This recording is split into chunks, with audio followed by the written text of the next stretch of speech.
Good afternoon, ladies and gentlemen. We're going to start the symposium, Global Strategy for Accelerating the Implementation of Alternative Method 3Rs in the Quality Control of Vaccine and Other Biologics. I would like to introduce myself. My name is Mario Landes Joel. I'm Vice President of the Cuban Society of Pharmacology. And I have the honor to chair this session with Dr. Anthony Holmes, Scientific Director of the NC3R. And I would like to pass the word to my colleague. Thank you, Mario. Good afternoon, everybody. I hope everybody's suitably fed and watered. Hopefully we'll get a few more people straggling as they just finished their lunch. So the focus of today's session is to explore opportunities to accelerate the integration of the best and most scientifically valid methods for quality control and batch release testing of biologicals, which can reduce our reliance on some of the models that are currently used, which are outdated and which are poorly predictive. So we've got a fantastic lineup of speakers for you today. During the session, you'll hear about how some of these practices are being implemented in industry. You'll hear from some regulators on regulatory considerations in this space and the adoption of new technologies within biologicals testing programs. We'll hear about the latest advances in assessing neurovirulence and potency in biologicals. And you'll also hear about an exciting project which is nearing its conclusion that will have really significant impact on global biologics testing strategies and the way that this is carried out. So we really do want you to engage. Please do ask questions of the speakers and engage with them. And I would like to hand back to Mario to introduce our first speaker. Thank you. I have the honor to present Dr. Emmanuelle Coppens. Emmanuelle is a global analytical expert in 3R and immunology at Sanofi, also based in the vicinity of Lyon, France. She has over 20 years of experience in quality control of human vaccines and 3R and animal welfare, and currently coordinates removal of in vivo analytical testing for vaccine and biological within Sanofi. She's involved in the NC3R WHO project to better incorporate 3R in WHO recommendation. She graduated from French National Veterinary School with a specialty diploma in laboratory animal science and with a thesis in molecular virology. Fields of expertise are in vivo and in vitro bioassay, neurovirulence, and safety in vivo testing, applicable to human vaccine and biologicals. She has always been involved in promoting 3R principle from both the animal welfare aspect and the replacement of in vivo testing with alternative. Professor. Thank you very much. I hope you can hear me fine. So first of all, I would like to warmly thank the organizers for giving me the opportunity to give this talk today. So I will present the need for 3R's approaches in biologicals, quality control, and batch release testing, and the impact of global harmonization, and I will give an industry perspective. So here is the presentation outline. So first of all, we will see what is behind 3Rs for vaccine manufacture quality control, how this quality control and batch release testing are performed in a non-harmonized 3Rs regulatory environment. Then we will have some case studies showing the long and complex journey it is to introduce a 3Rs testing approach. And finally, we'll move to a conclusion. So first of all, what is behind 3Rs? So 3Rs is, as a starting point, an overarching principle which dates back to 1959 and which comes from two English scientists. 3Rs meaning reduction, meaning minimizing the number of animals used, refinement, meaning minimizing suffering and improving animal welfare, and lastly, replacement, meaning completely avoiding or replacing the use of animals. We can also mention a fourth R, which can mean removal or reliance. And in this case, it corresponds to removing or not performing unjustified tests, either because they are redundant, unnecessary, or have already been removed from some regulations. So firstly, the fourth R was actually used by the European Directorate for the Quality of Medicines, which have a very powerful 3Rs strategy for implementation within the European pharmacopoeia. And reliance corresponds to what we could call mutual recognition approaches between authorities, whether they can be applied to independent testing performed by national control laboratories or in regard to post-approval change review and approval. And lastly, for manufacturers, implementing and using 3Rs in quality control is using more scientifically relevant testing approaches, more reliable methods, and also allowing to reduce global quality control cycle time. So how is 3Rs legally binding worldwide? Animal welfare national regulations exist, including 3Rs incentives in many countries. But actually, there is no specific 3Rs local obligation not to use animals when a possible alternative exists, except in EU, as described in Directive 2010/63. Some pharmacopoeias have integrated the application of 3Rs, but testing approaches are quite heterogeneous. So, in vivo testing today remains, in many cases, a gold standard. So they can be required locally, whereas they have been removed or are not described in other compendia, or can only be applied on a risk-based approach. So we'll see some examples in the coming slides. So how does a manufacturer perform in this disharmonized 3Rs legal obligation and acceptance? So first of all, how do manufacturers manage compliance to various and sometimes unfortunately contradictory mandatory standards? And how do manufacturers apply 3Rs as a legal obligation or as completely introduced within the company policy and strategy? So this means using more scientifically relevant and reliable methods, avoiding reintroduction or introduction or maintaining obsolete methods, and it also means improving animal welfare. So actually, there is a great need for global standards for acceptance of alternatives. So how QC and batch release testing are performed in a non-harmonized 3Rs regulatory environment? So this is a pretty busy slide, so just let's have in mind that there are specific in vivo testing requirements locally or regionally. So what does this mean from authorities? It means that there has been, in the latest years, increasing divergent requirements worldwide, either with new introductions, new pharmacopoeias, or new pharmacopoeia chapters, but also enforcement of local regulation to international manufacturers. Also, national control laboratories perform independent testing using different tests, which also encompass different timelines. Lastly, there are guidelines on reduced testing which are not applied in a harmonized manner. So for manufacturers, what does this mean? It means that we have specific release QC testing which is described in our market authorizations. We have to perform specific routine testing on importation, and also we may sometimes have to perform specific testing for licensure, for clinical batch release, for example, or to generate a representative historical data on GMP batches, good manufacturing practice batches. So you have here at the bottom an illustration of what actually can be performed in terms of testing for a batch. So the example here is a vaccine batch produced in North America, in the US, for example, where you have a first release testing.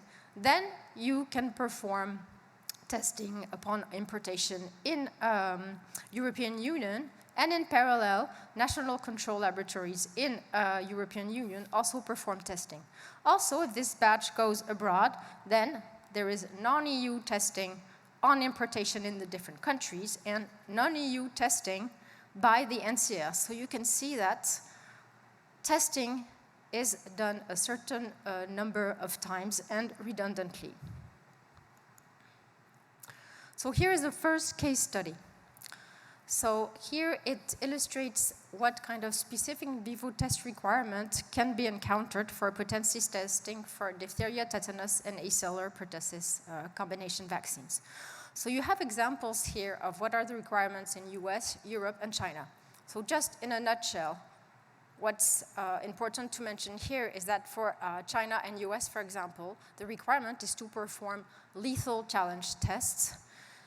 In Europe, these challenge tests have been tended to be removed. They are still described, but the requirements now when you have to obtain a new licensure is really to switch to non-challenge testing. So in conclusion, what is the situation? One product with multiple testing profiles, challenge assays which are not aligned with 3R's principle, in vivo potency tests which last very long, around 2 months, with a high repeat testing rate and highly impacting release time for batches.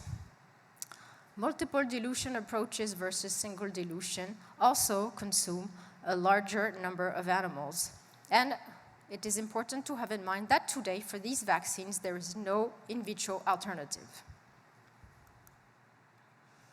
So what is the impact? First of all, it's complexity. So there is a need to have one QC profile per destination, batches allocated to specific markets in order to avoid duplicative testing, multiple methods, reagents, specific animals, and all the training and qualification associated. And in some cases, this has led to withdrawal of license because it was too complex versus the benefit. So it's also time and resource consumption, as I mentioned, with redundant or duplicative testing, additional resource, and of course, additional timelines. And also, lastly, there are some increased risks of having non-compliance to legislation. I mentioned the difference between European requirements versus rest of the world requirements. There's an enhanced risk of non-conform results and invalid results. And lastly, a risk of discrepant results between the manufacturer and the national control laboratories. So in the end, what does it lead to? Animal use and labor with no added value for the product quality or safety. So now let's see what a complex journey it is to introduce a 3R's testing approach. So I'll go quickly on this slide. I'd like to focus on abnormal toxicity testing that you've probably heard of. So here is a case describing the removal of in vivo safety testing, which has no added value. So the abnormal toxicity test is undergoing a global deletion. There is a scientific consensus that it is not a relevant test, and there has been more than 20 years of efforts to remove it. So it's actually been removed from different pharmacopoeias or guidances, such as US, EU, and WHO. Unfortunately, in WHO, it is still included in some individual product recommendations. And in that case, ATT is still performed both by manufacturers and national control laboratories. And as a manufacturer, ATT is still in some of our product QC profiles, and we need to file a variation to get approval.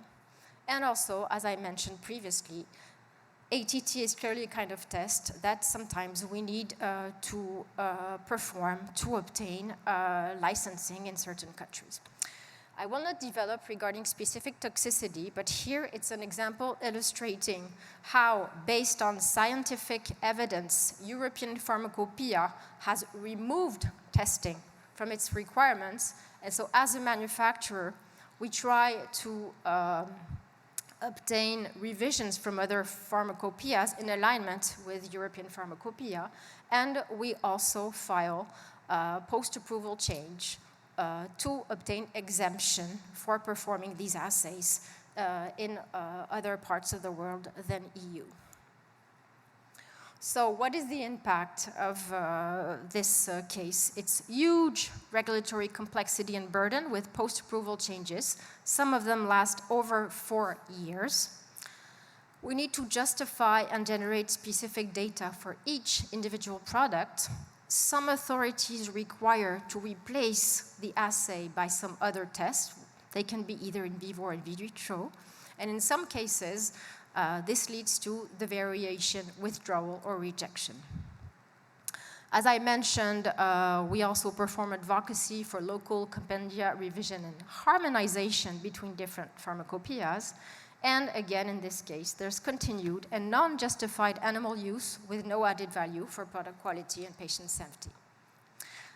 Now, here's another case study describing the implementation of innovative 3Rs testing approaches. So there are 3 examples. The first one is the use of what we call the monocyte activation test, which is a test that can replace the rabbit pyrogen test.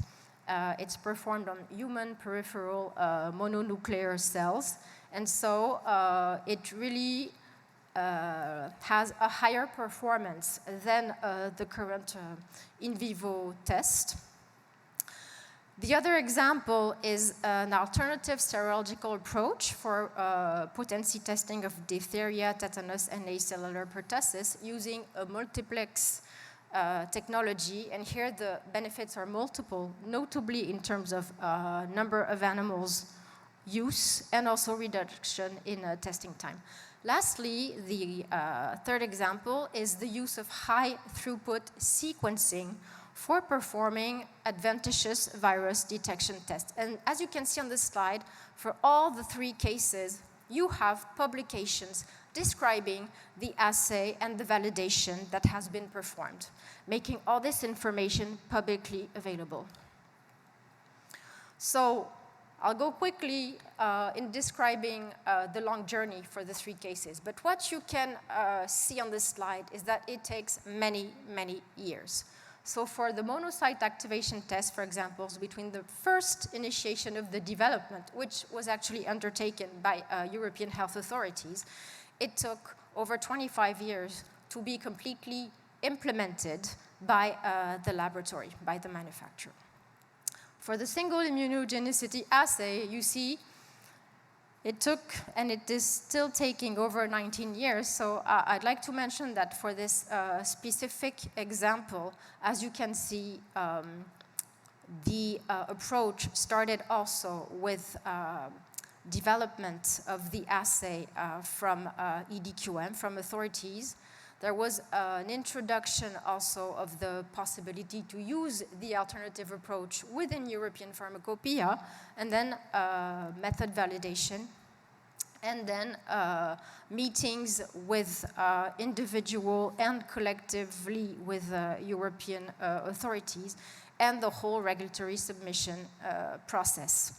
And I would like to mention on this particular case that, unfortunately, we are facing difficulty to actually implement this approach in a specific country, and we are actually having to reintroduce the challenge assays for that specific country. So the story is not over. And lastly, I won't give any detail, but regarding the high throughput sequencing, what I want to highlight is that the development of this state-of-the-art technology and analytical tool actually began from patient safety risk with the discovery of porcine psychovirus in a commercial vaccine. And that's where different stakeholders, including regulators and manufacturers, got together to develop and implement this new testing approach. And you can see that it has the possibility to use it has been integrated in different compendia, WHO guidances, European pharmacopoeia, and this approach is actually intended to be able to be used either to replace in vivo or also in vitro testing. And so it is still ongoing to have the implementation. In our specific case in Sanofi, we are now able to use this approach for release testing through clinical development. So in a summary, we have here an overview of the different aspects of implementing these new innovative 3R strategies. So first of all, as mentioned, it is a long and complex journey for regulatory approval, sometimes up to 5 years for up to 100 countries, even if methods are described in compendia, such as European Pharmacopoeia or WHO guidances. So there are multiple variations that are submitted with long delay for approval, while we need to keep the in vivo test in place. There are multiple and redundant and specific meetings with different health authorities, and also question and answers process, which are managed individually. There is a challenge to be able to demonstrate the suitability, meaning the fit for purpose of the assay, to introduce, for example, a new reportable value, to introduce new acceptance criteria, and this corresponds to the examples that I mentioned, like the single immunogenicity assay or the monocyte activation test. There is also specific supportive data that is sometimes requested, which necessitates additional in vivo testing, for example, specific stability studies, or even generating additional comparative in vivo, in vitro data. The complex and new technology also leads to few transfers to national control laboratories and also few manufacturers. And as I mentioned also, comparison to the in vivo established standard is widely required. Lastly, I'd like to highlight the fact that early multi-stakeholder collaboration facilitates acceptance for these 3 R's approaches, as you saw on this slide, for which development and validation takes over 15 years. So there's a high benefit from multiple authority meetings and exchanges starting very upstream through the development, and very high benefit from early multiple stakeholder industry regulatory collaboration for new technology and assay development, validation, and standardization. And that's the example of high throughput sequencing. So as a conclusion, what is harmonization and 3 R's acceptance? So it's moving from a fortress consisting in multiple redundant testing to using manufacturing quality oversight and consistency monitoring and limiting in vivo testing. It's also using the most fitted analytical tool and testing strategy, and having in mind that correlation between the old or obsolete or current method should not be sought with the new alternative approach. And the common goal is definitely to have sustainable access to safe, efficacious, and high-quality products. So what is needed for harmonization and acceleration in 3 R's acceptance? Scientific acknowledgement and regulatory uptake of innovative alternatives, with synchronized revision of pharmacopoeias and guidelines. So I would mention here the word agility. It would be great if this could be implemented to have this synchronization between different requirements. Introduction of door openers within the different guidances and requirements, because in each case, the national regulatory authorities will remain the decision makers based on data and evidence that manufacturers can provide. European pharmacopoeia 3 R strategy dissemination is an important factor, and also a proposal to get rid of this abnormal toxicity test is to be able to perform a one-off amendment of all the WHO TRSs to remove completely this test. A harmonized acceptance process for a derogation from existing requirements also would be very helpful, with a harmonized data package, information request and review, and again, a collaborative review process. Lastly, time and effort can be really saved by using the reliance approach I described in the beginning. So relying on stringent regulatory authorities per batch release and for review and approval of post-approval changes, and also relying on international guidelines such as the WHO guidelines, and a possible new guideline which could be inspired from a specific chapter in European Pharmacopoeia, which actually describes the way to substitute an in vivo method by an in vitro method and the kind of data that is relevant. Lastly, I would like to mention that overall there is globally some good progress, but still a lot to do. So some regional reliance or recognition mechanisms already exist, partnership and consortia, including manufacturers and regulatory authorities, are really, really valuable for development, validation, acceptance of alternatives, and also support from different organizations dedicated to promote harmonization and 3Rs, such as IABS, NC3Rs, Human Society International, and RSPCA. And lastly, the COVID case is really a reference that can be leveraged in terms of collaboration and speed. So I would like to thank you and also to acknowledge the people mentioned on this slide who helped out in making this presentation. Thank you very much.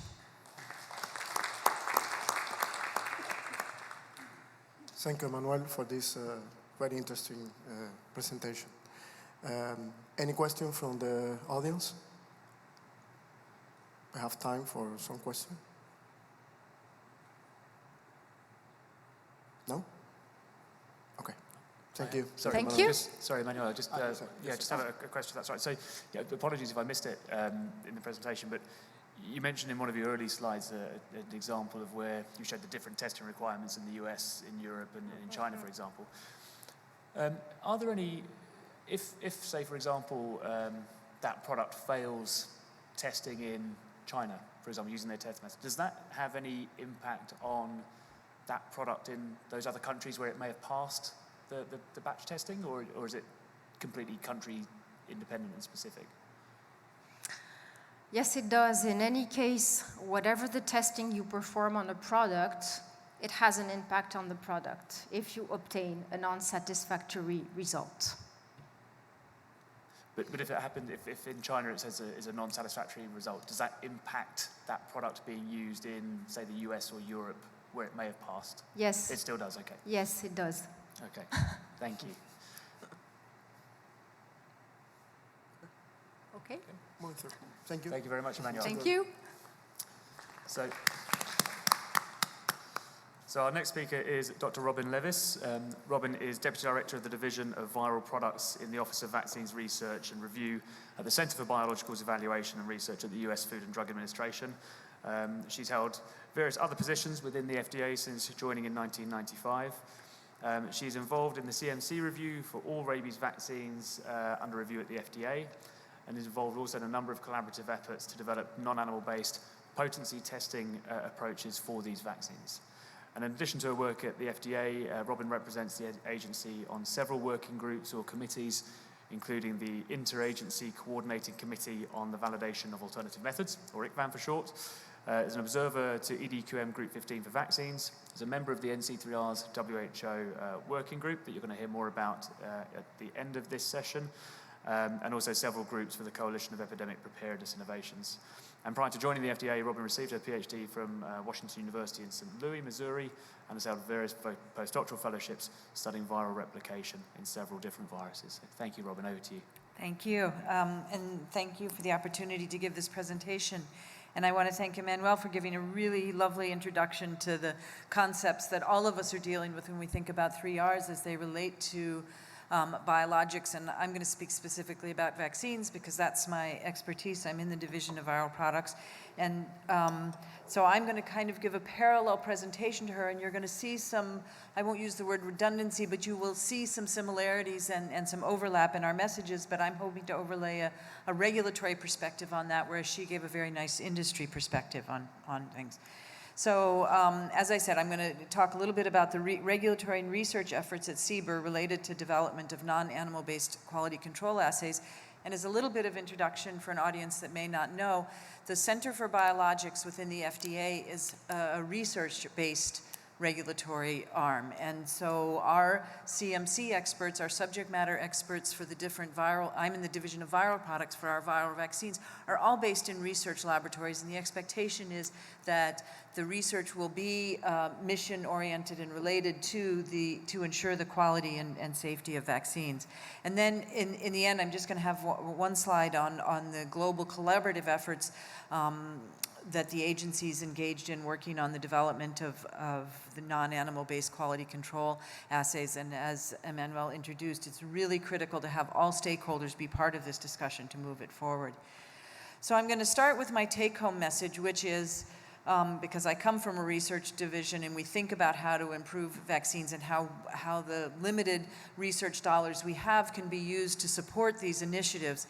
But critically, research is really important. The development of new technologies and our ability to interpret them and how they're used to produce vaccine really improves our ability to make available state-of-the-art vaccines. Evolution is really important. Evolution in our thought, evolution in our actions. We really need to create and utilize pathways that allow for the introduction of new technologies while retaining safety and purity of vaccines.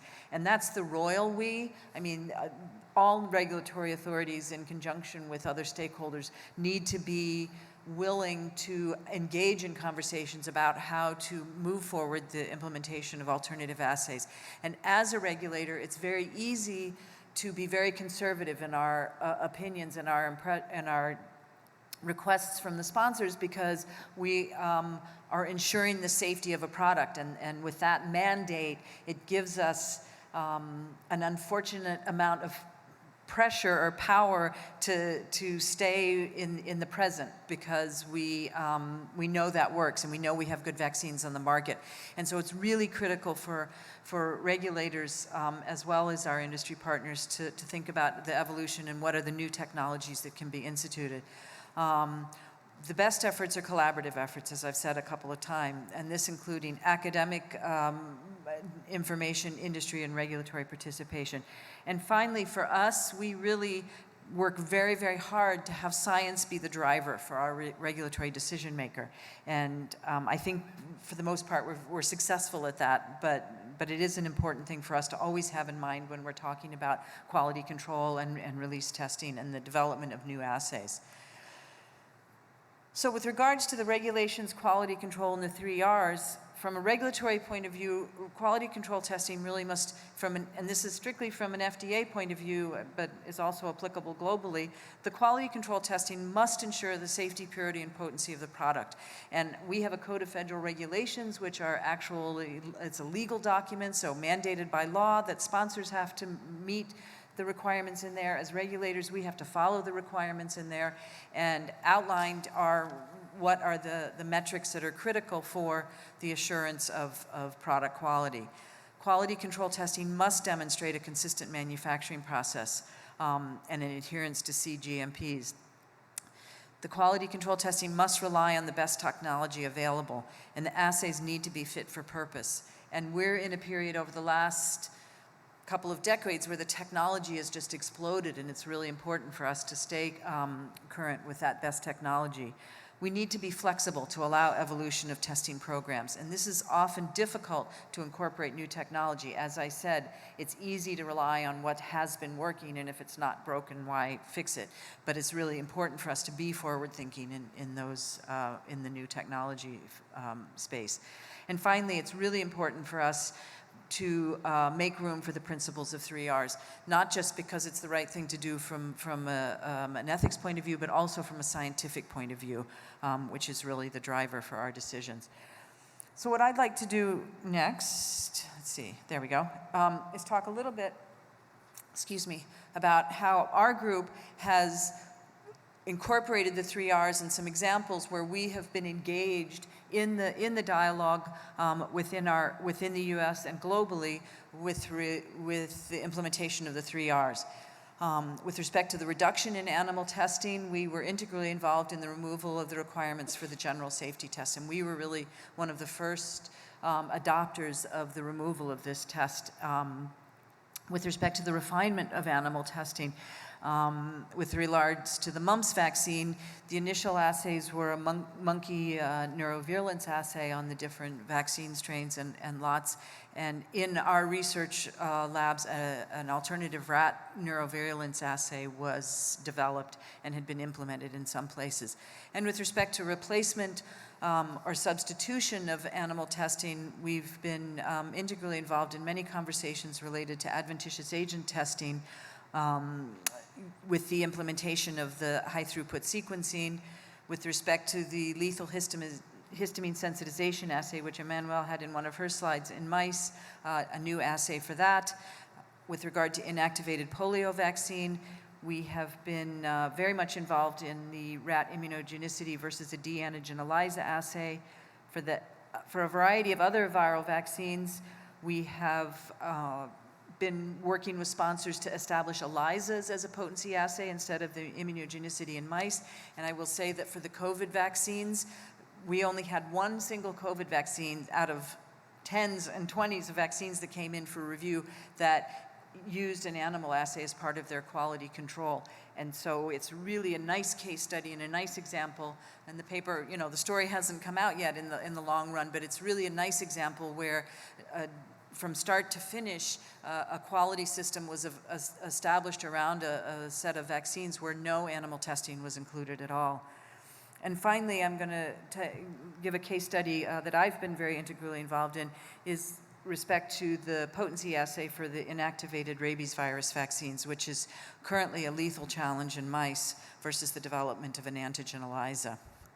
So, like I said, I'm going to just kind of go through the assays that I've highlighted in blue here. I'm just going to spend a couple slides each in talking about the work that's been done within the FDA with collaborators. So in terms of the general safety test, I don't want to spend too much time on this, but historically it was established over 100 years ago. In the US, it was first included in our regulations in the late 1930s. And there were revisions to this test in the 70s, and you can see there are continued updates and revisions. But starting in the late 1990s, everyone started to understand that maybe this test really wasn't measuring what it should be or needed to be testing, and we should remove the test from use. And so different products and along the way were exempted from having to do the general safety test as part of their development and quality control testing. So jump forward to 2011 was a very pivotal moment. Barack Obama was the president, and he had this initiative across the government to get rid of all old and redundant laws and regulations in the CFRs. And that gave us an opening to update the Code of Federal Regulations to actually remove the GST regulations from the CFR. And it took a few more years, but by 2015 we had completely removed any requirement for the use of the general safety test. And so and here again is a slide that just detailed what I said. I forgot I'd put this slide in, excuse me. So if we then go on to the next case study, which is safety testing for acellular pertussis vaccines. The original animal test was a murine histamine sensitization test. It's a lethal challenge test in mice, which caused a lot of pain and distress, and the replacement test was developed in a couple of laboratories. One of the labs that contributed to this was in our division of bacterial products at the FDA, and a large collaborative study was put together to assess this in vitro replacement test, which is based on the cell culture in Chinese hamster ovary cells, and in the presence of the toxin, it causes a clustering morphology of the cells. And so it was a very good indicator for the presence of the toxin. And here's just an example. The slide on your left, my left also, shows a normal morphology of the cells, whereas in the presence of pertussis toxin, there's a dramatic shift in the morphology and look of the cells. And so this test was moved forward and developed as an alternative test, and ultimately the EDQM determined that based on the quality of vaccines and the history of vaccine manufacturing, that even this test wasn't required for the pertussis vaccines. But over time, and I would look to Emmanuelle or anyone else in the audience, I'm not sure if anybody's doing the histamine sensitization test anymore, but certainly we've moved away in the majority of the pertussis vaccines. So the next case study where we've been involved is the testing to mitigate the risk of adventitious viruses. And the conventional assays for routine testing have generally been effective in demonstrating the absence of adventitious viruses. And one that I've highlighted here are the animal-based assays that are based on a measurable pathological effect in animals that have been inoculated with the test article to see if there are adventitious agents. And it's been determined that next generation sequencing is a great alternative for those assays which have a very low sensitivity anyway. And so our engagement with the instituting next generation sequencing for the detection of adventitious agents came about after the identification of the porcine circovirus in vaccines that had been licensed and were in distribution for use. And in response to that finding, we set up a public advisory committee meeting where we identified the potential adventitious agents, viruses associated with novel cell substrates, and then what are the requirements for testing plans and risk mitigation strategies. And what came out of that was a determination that new technologies and new strategies should be employed, especially if they're more sensitive. Also, across the globe, there are other guidances that have come out which also speak to the use of alternative assays. We have a cell substrate guidance, and the language very specifically states you can use alternative approaches if the approach satisfies the requirement of these applicable statutes, which is RCFRs. The EU monographs came out with also language that allowed for alternative assays, and the World Health Organization as well. So the use of NGS for the detection of biologics, we have reviewed files where it's used for cell substrate characterization, the supplementary to and/or replacement for in vitro adventitious virus assays, especially in the case of assay interference, where traditionally when you're looking in the in vitro assays, if you have a live virus, you have to neutralize that virus before you do the assay, and oftentimes that's very difficult. And so the next generation sequencing is a nice alternative to having to do those types of assays. And as a replacement assay for both the in vivo and PCR assays, the in vivo adventitious virus agents, the NGS, can provide defined sensitivity and a breadth of virus detection that the animals are not able to provide, and it leads to a great reduction in the use of animal. And it also leads to a shortened testing time overall for the products. So in terms of the regulatory discussions related to this, over 20 ongoing mission-relevant research projects involving the use of next-generation sequencing data to address a variety of scientific and regulatory questions are ongoing at the FDA and within CBER. And within my group, the use of NGS to evaluate safety of cell substrates from adventitious agent contamination has been a main effort with respect to moving this technology forward. The NGS product-specific data is currently under review at CBER. We have, there was a lot of hesitancy on sponsors to initiate using NGS because what happens if you have a positive signal? And does that kill your product? Does that kill your cell line?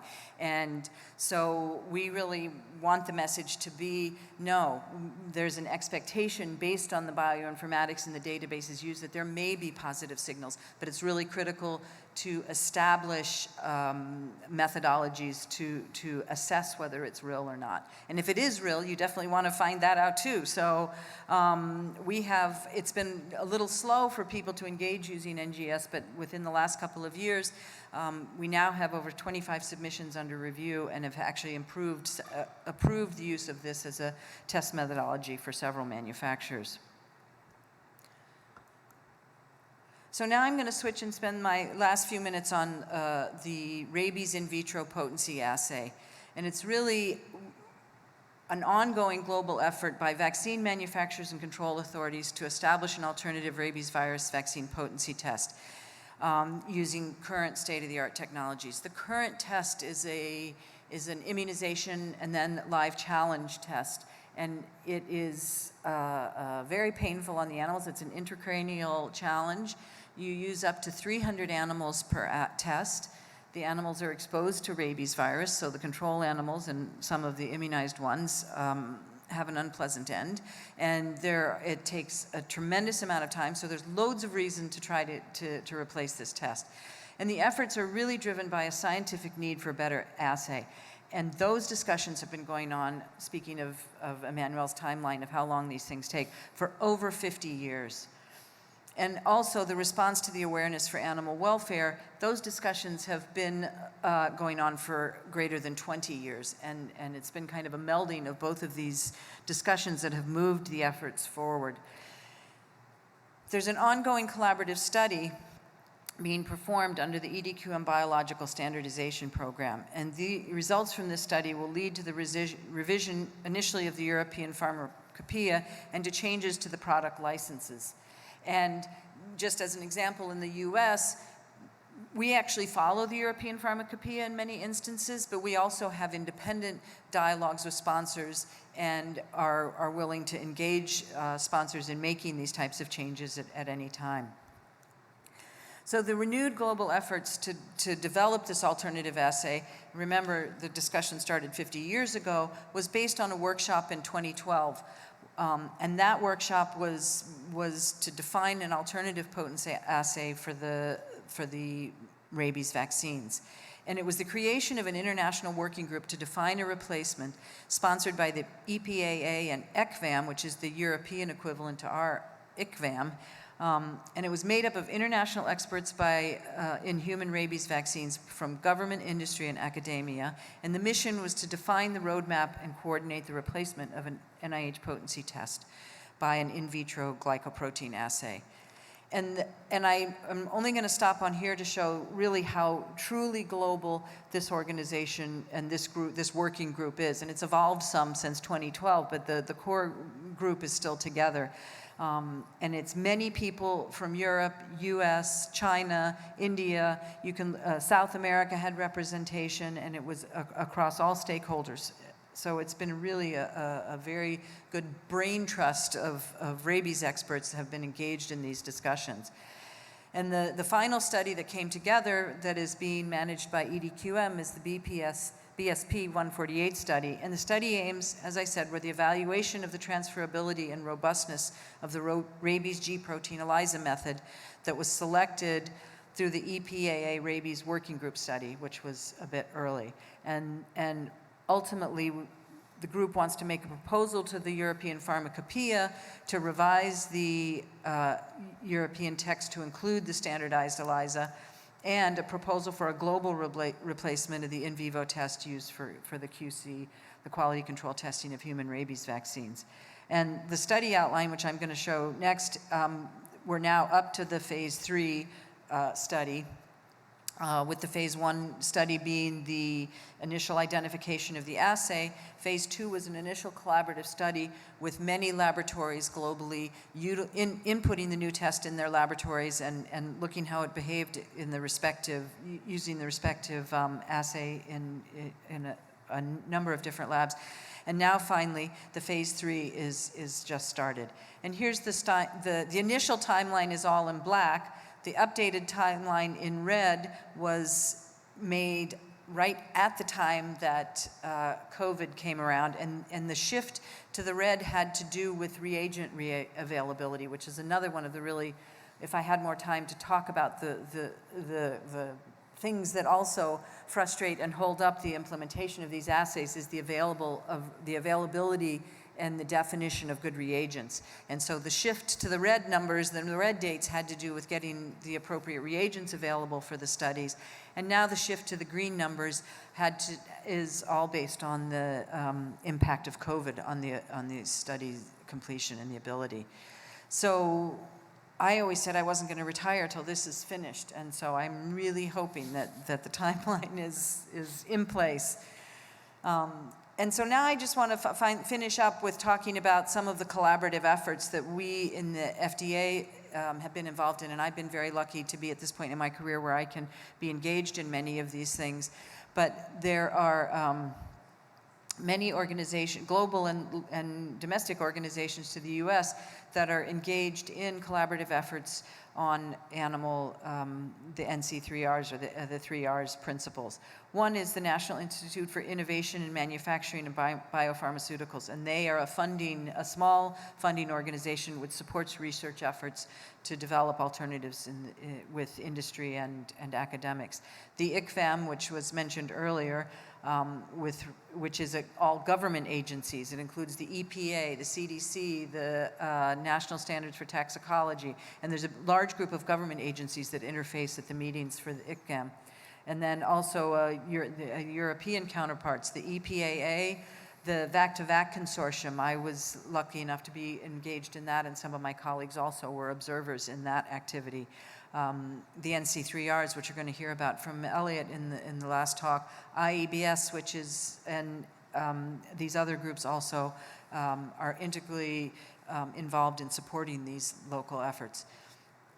And so I think I'm finished here, but I did want to talk a little bit about, I just come back to my take-home message again, which I won't go through, but the FDA has our own testing lab, so we don't have a separate national control lab like many countries do. It's part of our lab and part of our organization and built in. So sponsors send samples for release and testing to us, and we engage in testing those samples. And I checked with the director of that division before I came to see if I could give any updates in terms of our testing parameters and how we're doing. And she said they really are working very hard to remove the animal testing and basically are doing no animal testing for vaccines, but are doing some for some of the therapeutic and the blood products. So even within our agency, we're working with sponsors and establishing testing algorithms that don't rely on the animals internally.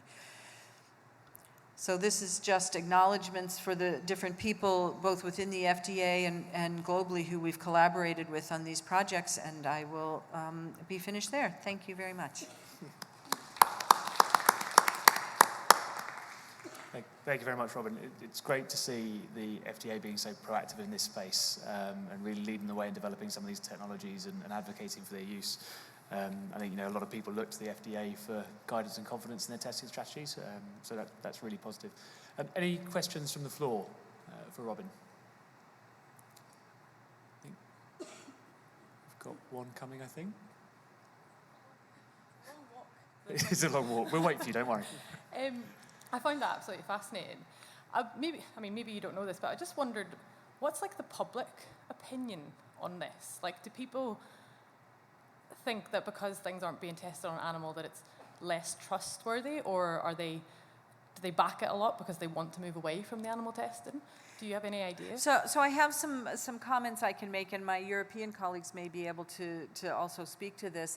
In Europe, there has been, the politicians have listened to the public when it came to concerns about the use of animals for testing. And that led to the legislation in Europe, which has basically banned the use of animals, and it's forcing manufacturers, and not just in the pharmaceutical industry, but in the makeup industry and anywhere where animals are used for testing, to come up with alternatives. And it really, so I will, clap my hands for the European initiatives to move beyond the use of animals. In the United States, while we recognize that we're not as progressive as they have been in Europe. For instance, we have some animal use guidances, but they don't consider the mice as an animal of concern, right? And so that's starting to change, and I think mice will join the list of animals we're concerned about in terms of use. But that's one of the highlighted differences, which is a very defined difference between the initiatives in Europe. In terms of the public perception of this, I think there are people who are educated and how all of this is done and why all of this is done is readily available to the public. We haven't, at the FDA, gotten a lot of very specific pushback with respect to release testing of vaccines. I know that there are other products and other animal testing types, mainly for research use, that people have been concerned about, but with respect to the development of vaccines and products to improve public health, I haven't felt a lot of public pressure. Thanks. Any other questions from the floor? So, Okay. Robin, before you sit down, Robin, I just want to ask, so both you and Emmanuelle have highlighted the incredible length of time some of this change takes, particularly like the GST. I I mean, if there were sort of your top 3 learnings from the GST experience that we could bring in as we go forward with looking to try and accelerate some of these, the adoption of some of these other approaches, what would they be? Stand up and holler if I don't get this right. But I think the number one is you have to get the politicians on board, right? Because we couldn't change the law until Barack Obama made some general statement that said, okay, we have to get rid of all redundant regulations. That opened the door for us to actually then move ahead with removing it. Prior to that, we'd been granting exemptions from doing the test, but it wasn't official. And so I think most of us know who work in a global regulatory world that there are many low and middle income countries who rely on the WHO documents. They are their mandate for how to make these vaccines. And as long as the WHO document says you have to do a general safety test, these regulators will have an expectation that a general safety test is done. And so I think we really have to do more outreach at the political level to get NRAs to be more flexible in updating the requirements, but also we need to work with the NRAs themselves to help incorporate a science-based decision-making as opposed to a written mandate, which is clearly probably was never a useful assay to be done, and to get those incorporated. So, thank you. Any thank questions? You. Okay. Thank you very much, Robin. Thank you. Well, next presenter is Dr. Tong Wu. Tong received her PhD in molecular genetics from Chinese Academy of Sciences. She then worked at Georgia State University and Ottawa Hospital Civic Campus as a postdoctoral fellow. Her research includes the development of DNA vaccine and novel vaccine adjuvants. Dr. Wu joined Health Canada as a senior scientist evaluator in 2005 and was responsible for submission review and lot release of vaccine for many years before taking on the management role at one of the vaccine quality divisions.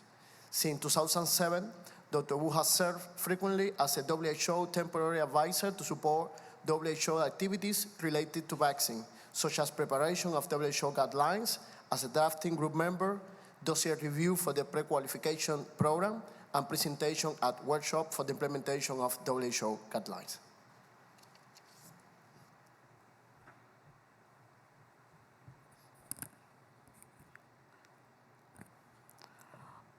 First of all, I would like to apologize because I'm still recovering from a very bad cold, so I may occasionally need a cough.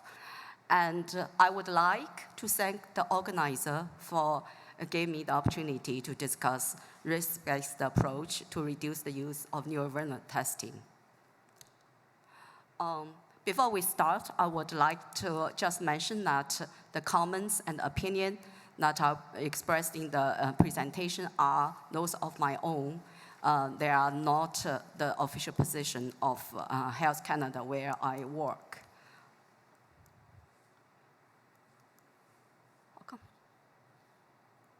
Okay. Here is the outline of my presentation. I will start with the history of the monkey neurovirulence test, which is considered by many as the gold standard assay. And then I will walk you through briefly several new assays that developed in the last 30 years for neurovirulence assessment. And then I will be outline the risk-based approach to neurovirulence assessment. Okay. Neurovirulence assessment is an important strategy to ensure the safety of live viral vaccines. With the exception of a smallpox vaccine, live viral vaccines are generally produced and contain live attenuated virus. So therefore, it's extremely critical to ensure that the live virus retain its attenuation and the vaccine do not cause serious adverse reactions. How we can do that? At the preclinical stage, neurovirulence tests are performed if the residue neurovirulence of the production strain is suspected. For example, if the wild-type virus is known to have neurovirulence property, such as poliovirus, mumps virus, or the production strain is attenuated, using tissues derived from the central nerve system. The best example is the production strain for yellow fever vaccine. And also, during the routine manufacturing, if neurovirulence tests are also performed in cases of unacceptable lot-to-lot variability, some of the attenuated production strain can revert back and revert back to the form of neurovirulence, such as the well-known example is Sabin OPV.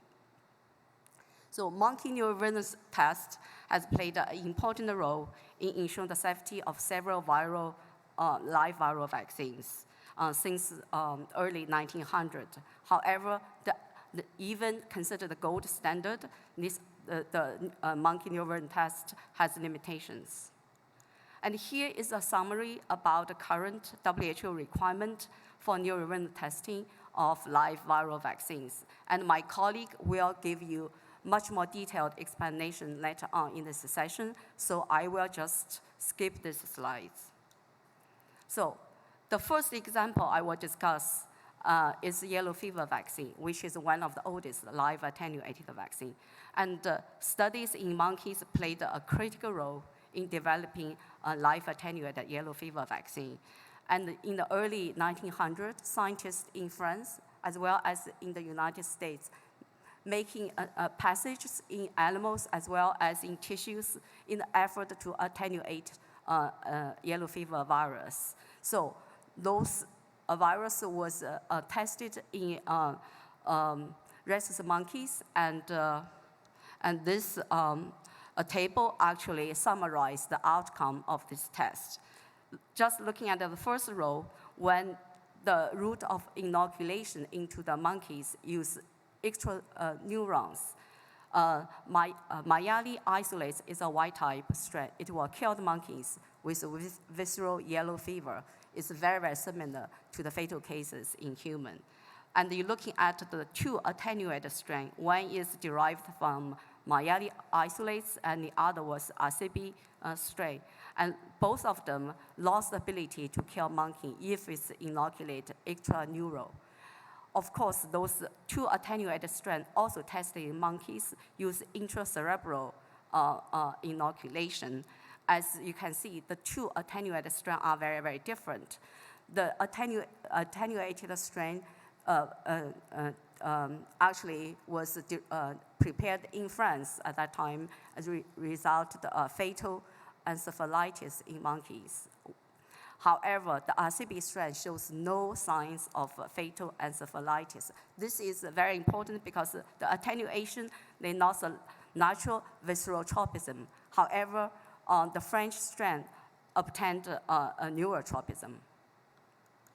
Okay, here is the summary of the two attenuated strains. On the right side, on the left side is the French strain, and as we just mentioned, it lost the visceral tropism, but it gained neurotropism. And this strain is no longer in use since 1960s because the high incidence of encephalitis in children. And the attenuated strain derived from SAB virus. It's very, very well known in the early stage, called 17D vaccine strain that is eventually passaged independently in many institutions or vaccine manufacturers. So there was a very well-known 17DD low strain is used in Brazil, and many other substrains derived from this 17D strain are used in the rest of the world for yellow fever vaccine production. And in the early time, when yellow fever production, for the control of it, monkey tests actually used routinely to control the commercial product. And in the 1941, there are cases reported that associated with the yellow fever vaccine use is encephalitis. And the investigation into this actually discovered even the substrain derived from 17D, they have different capacity in terms of inducing encephalitis. So originally, it believes does not have neurotropism, and I think this ability of producing encephalitis is either suggests that the loss of the test in the beginning either is incomplete or it's somehow that property was not maintained. So it's one way or the other, and it's not entirely clear. So as this investigation was a big change to the vaccine production is the seed lot system. I think it is a great improvement at that time. We don't have the tool to investigate a genetic background of the strain, and it has greatly improved consistency of commercial manufacture. However, even with that, up to this day, yellow fever vaccine is still associated with, in rare cases, neurotropic disease as well as visceral tropic disease, even with the use of monkey neuron test for the control of the seeds. And this just tells us neurovirulence, monkey neuron test, they are not perfect. They cannot eliminate yellow fever-associated adverse reaction. So the second example I will explain is the OPV, it's the sapien OPV. It is a very well-known vaccine, and I think billions of those has been used for the control of poliomyelitis in low and mid-income countries. There are three distinct serotypes for poliovirus, and the genome is fairly small. It's a 7,500 nucleotide. It's a single positive RNA virus. In the 1950s, Dr. Sabin began to develop attenuated strain for all three serotypes. And his study actually demonstrates all the attenuated strain has some level of residual neurovirulence. And he is able to measure those residual neurovirulence using monkeys. It's quantitatively based on the incidence of paralysis. So the monkey test actually helped to select the attenuated strain for further clinical study. So in the 1960s, with the successful clinical study, and Sabin OPV was licensed.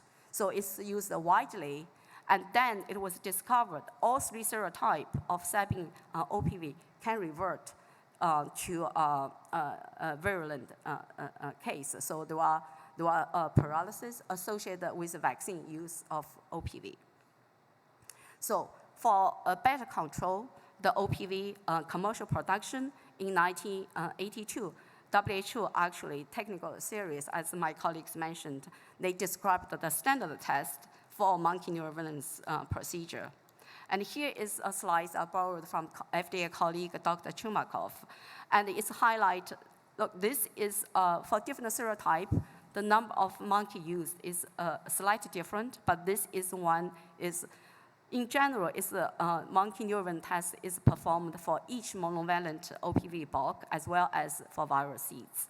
Because of the variability of animal assay, each test will include a group and inoculate with the WHO reference standard, and then the equal amount animals will be inoculated with the test sample. So. And after inoculation, monkeys are observed for 17 days for the sign of paralysis. And at the end of it, all the monkeys will be sacrificed for histological examination. The lesion of the central nervous system will be scored and compared between the reference standard and the test lots. If the score of the test lot not greater than the WHO reference vaccine, the lots passed the test. This is the best controlled and the best described monkey neurovirulence test, and it's very specific for OPV. The similar tests used for other vaccines are slightly different. So even this assay is considered by many as a gold standard, but it still has its limitations for the three observations I'm going to mention. So first, in the 1960s, there was a type 3 polio, attenuated poliovirus was developed at the Institute of Sera and Vaccine in Prague. And with the monkey assay, this particular attenuated strain shows even less residue neurovirulence compared with the Sabin strain. And then it's moved on to the clinical study. And the outcome of the clinical study actually led to an extensive outbreak and with that vaccine. So here is a case that the monkey results doesn't match with the clinical experience in human. And the second second study is a review of data of 80 Sabin type 3 lots manufactured between 1964 and 1983 in the US. Type 3 OPV is generally less neurovirulent than the type 1 OPV based on the monkey neurovirulence test. However, if you're looking at the field study, type 3 OPV is actually associated with the vaccine related to the poliomyelitis more frequent than the type 1. I think this tells us the monkey assay not going to exactly tell you absolute outcome in humans. I think we must bear that in mind because of this observation, and the test for each serotype will have to against the reference of the same type. So the last one is there was a test for a partially attenuated poliovirus, and the partial is based on the monkey test. However, that virus, when you inoculate it in the by spinal route in chimps, it caused no paralysis at all. I think chimps is much closer to what's going to happen in human. Here is highlighted that even the monkey test as a gold standard is not always going to match what's going to come out of in human population. And the third example I want to give is mumps vaccine. My colleague Robin already mentioned it. Japanese scientists developed an attenuated mumps strain that's called Europe AM9. After monkey test, it shows very low residual neurovirulence. So this strain was licensed to 3 vaccine manufacturers in Europe. And with clinical development, this mumps vaccine was licensed. However, when it started to be used, and the cases related to meningitis start to be identified, first in Canada, and then in Japan and Europe as well. And eventually, this strain-derived mumps virus vaccine is no longer on the market. But this also tells you that monkey assay cannot always predict what's going to come out in human population. And as Robin pointed out, there was a beta test, actually, assessment using neonatal rats has also been developed, and the FDA colleague was involved in those development. I think with this knowledge, and we know that monkey neurovirulence test is not suitable for the control of residual neurovirulence of live attenuated measles, mumps, and rubella vaccine. So, overall experience with the monkey neurovirulence test, it tells us it plays an important role in ensure safety of several live attenuated viral vaccines developed in the first half of 1900s. However, the limited understanding concerning the mechanism of attenuation as well as the genetic basis of viral attenuation at that time prevent us to develop any other alternative assays. And the interpretation of monkey neurovirulence test is largely based on the correlation between the neuropathological manifestation of the virus in monkeys and the strain non-neurovirulence in humans. So it's a correlation, and it's based on concordance, is not absolute prediction. So monkey virulence test alone cannot eliminate the rare neurological adverse reactions, such as we already mentioned, yellow fever vaccine and OPV, and also it's not suitable for the control of all residual residual neurovirulence for all live viral vaccines. I think the advance in molecular biology actually opened the door for new test method. Here is a busy slide. I just want to point out that this is the molecular basis for attenuation identified for 3 serotype of sabin. And first, I want to mention for each of the strain, there are more than one important nucleotide position actually contributed to the attenuation. And I think that the highlighted on the 5' the non-coding region are the important one for each of the serotype because they form a secondary structure of the RNA.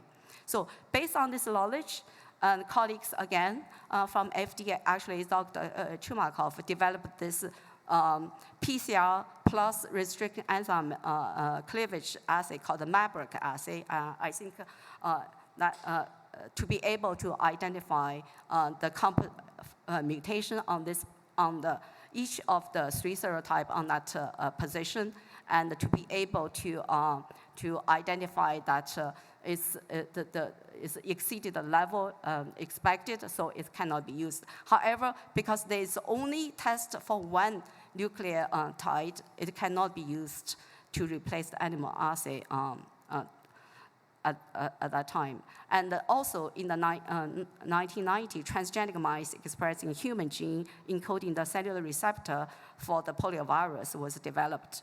And then that transgenic mice is used to actually assess the residue neurovirulence of polio. Because of this new method, actually it's reduced the use of monkeys for the quality control of OPV. So currently, the new technology and the development for the control of OPV, as my colleague already mentioned, NGS, here I'm using the terminology actually decided by the WHO, is high throughput sequencing. So because this one can identify the reversion at any of the position of the viral genome. So current effort is ongoing because you can validate the assay, but the more importantly and the most challenging one is to set the specification for what percentage of revision is allowed. So that work is ongoing. Once we have the specification, we should be able to use that rather than animal assay for the quality control of OPV. And I think last year, the revised WHO recommendation has been adopted by WHO ECBS. So here is the strategy, I think, for neurovirulence assessment. So before you even start to lay down your preclinical study, you should be looking at all the scientific information and data to ask yourself, is the live attenuated strain should be tested for neurovirulence potential. If the answer is no, of course, you can go straight. There was no worries about residue neurovirulence. However, if all the existing data and the information suggests there are potential, and in the preclinical study, you need to incorporate testing. And at this time, monkey neurovirulence is the gold standard assay. And of course, scientists are making effort to try to use in vitro, the tissue-based technology, but they're still ongoing. So once you are into the preclinical and clinical development, I think the question for you to answer is if the residue neurovirulence level are considered safe in humans, and also is stable. Is the genetic stability is also very important. If they are stable and acceptable, you don't need to test the commercial production. However, if it does need to have control, similar like OPV, I think one of the strategy is to perform high throughput sequence and identify the genetic basis and that account for increased neurovirulence. So once that data is sufficient, you should be able to set up a specification moving forward for commercial production that you don't need to perform animal assay. Rather, use the most accurate and reliable NGS. So actually, this theory has been already tested. Here, I will just very quickly walk you through. And as we know, just at the beginning of the first year of pandemic, actually, there was a new OPV type 2 was not licensed, it was approved by the WHO for emergency use. And NOPV2 is derived from Sabin OPV, but as incorporate additional change mutations, so to improve the genetic stability. So at the preclinical stage, and the scientists involved in this program, they performed in vivo neurovirulence tests, and they demonstrate that the neurovirulence in monkeys and the transgenics are comparable or less in terms of Sabin strain. And they also generated data demonstrate that neurovirulence after 10 passage in viral cells and remain the same. Of course, during the clinical development, and the in vivo monkey test was performed in parallel with HTS, is the high throughput sequence. And this data put together allow in the future, actually, the future control of commercial production solely based on actually sequence data. So here I just give you, this diagram is tell you that where the change is. So here, as I try to mention, this is the RNA structure that is critical for attenuation. And the scientists introduced another sequence to make sure that you need a 2-point mutation in this loop stem structure to abolish this secondary structure. So this genetically is much more stable, and also increase the CRE5 and additional mutation in this area to further improve the genetic stability. And here is just the data I mentioned, because the dose needed for 50% of paralysis in mice, you're looking at the Sabin strain need less. The less is need, that means is have a higher residue virulent. And as you can see, Sabin will, the residue neurovirulence increase after 10 passage, while the new OPV2 remain the same. I think this is a successful story. So the revised WHO recommendation actually for the neurovirulence assessment of Sabin OPV also allowed to use actually a sequence alone for the control of commercial lots, and which was adopted last year. So here is a conclusion, and the first 3 points is just a highlight everything I just mentioned, and the last point I want to mention it is, for all we have just discussed, I think we need looking back the current recommendation for the neurovirulence control. I think it's time we should revise it based on the most recent available scientific information and data. I think the last slide I have is for my 2 young colleagues that gave me the feedback.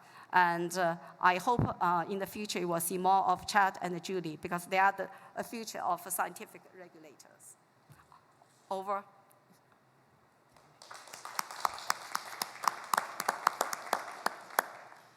Thanks, Dr. Wu, for this excellent presentation. Any question from the audience?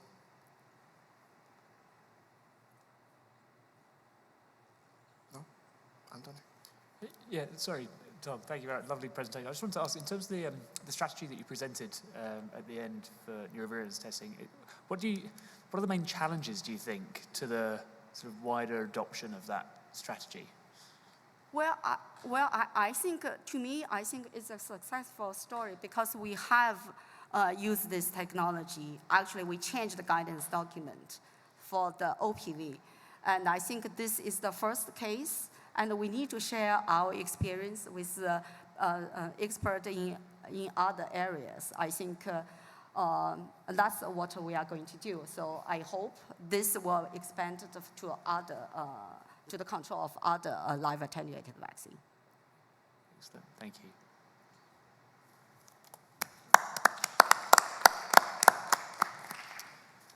Okay, and so our next speaker is Dr. Pradip Das from Biological in India. So Pradip obtained his master's degree in veterinary microbiology and has 16 years of experience in quality control related to quality control testing, the release of vaccines, stability studies, and monitoring on non-clinical studies on various vaccines. He's currently chairman of the Developing Countries Vaccine Manufacturers Network 3Rs Working Group Committee and a focus group member for the Scientific Advice Committee for the WHO NC3Rs project for toxicity testing, adventitious agents testing, potency and immunogenicity testing as well. So thank you, Pradip. Thank you, and once again, first of all, thankful to the organizers, WCB organization, to giving me an opportunity to give my presentation. So currently, my presentation is on serological approaches for replacing a challenge potency test for tetanus vaccine, a case study. So my table of contents will be on the introduction, assessment of potency assays, tetanus potency in mice by lethal challenge method and its case, potency in guinea pigs by serological by ELISA, potency in mice by serology by TOBI comparative studies, and in vivo toxin neutralization test in mice case studies, and some of the case studies. So as you know, the introduction, the Clostridium tetani is one of the most spore-forming bacteria. It is gram-positive and anaerobic. Mainly it occurs when it is exposure to the wounds, and these spores are very much there in the soil, dust, and manures. These bacterial toxins affects the central nervous system and leads to painful muscle spasm. The bacterial toxins, once it is affected, until unless you get a treatment, the most likely the happening will be a mortality or death in a patients. So TT toxoid, which is mainly the tetanus toxin and inactivated with formaldehyde, is the basis of tetanus vaccine formulation, which induces a long-standing neutralizing antibody response to the toxin. The tetanus toxoid is one of the most successful vaccines across the globe, and mainly for the neonatal tetanus can be prevented by immunizing women of childbearing age with tetanus toxoid, either during pregnancy or outside of pregnancy.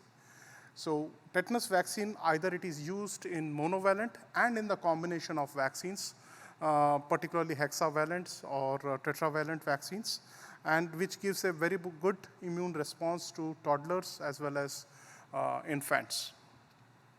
So booster vaccines are required for long-term protections, and mainly it gives a lifetime immunity, but whenever there is accidental injury by a sharp objects or rusted nails, the person may need to take vaccine as well as anti-tetanus serum.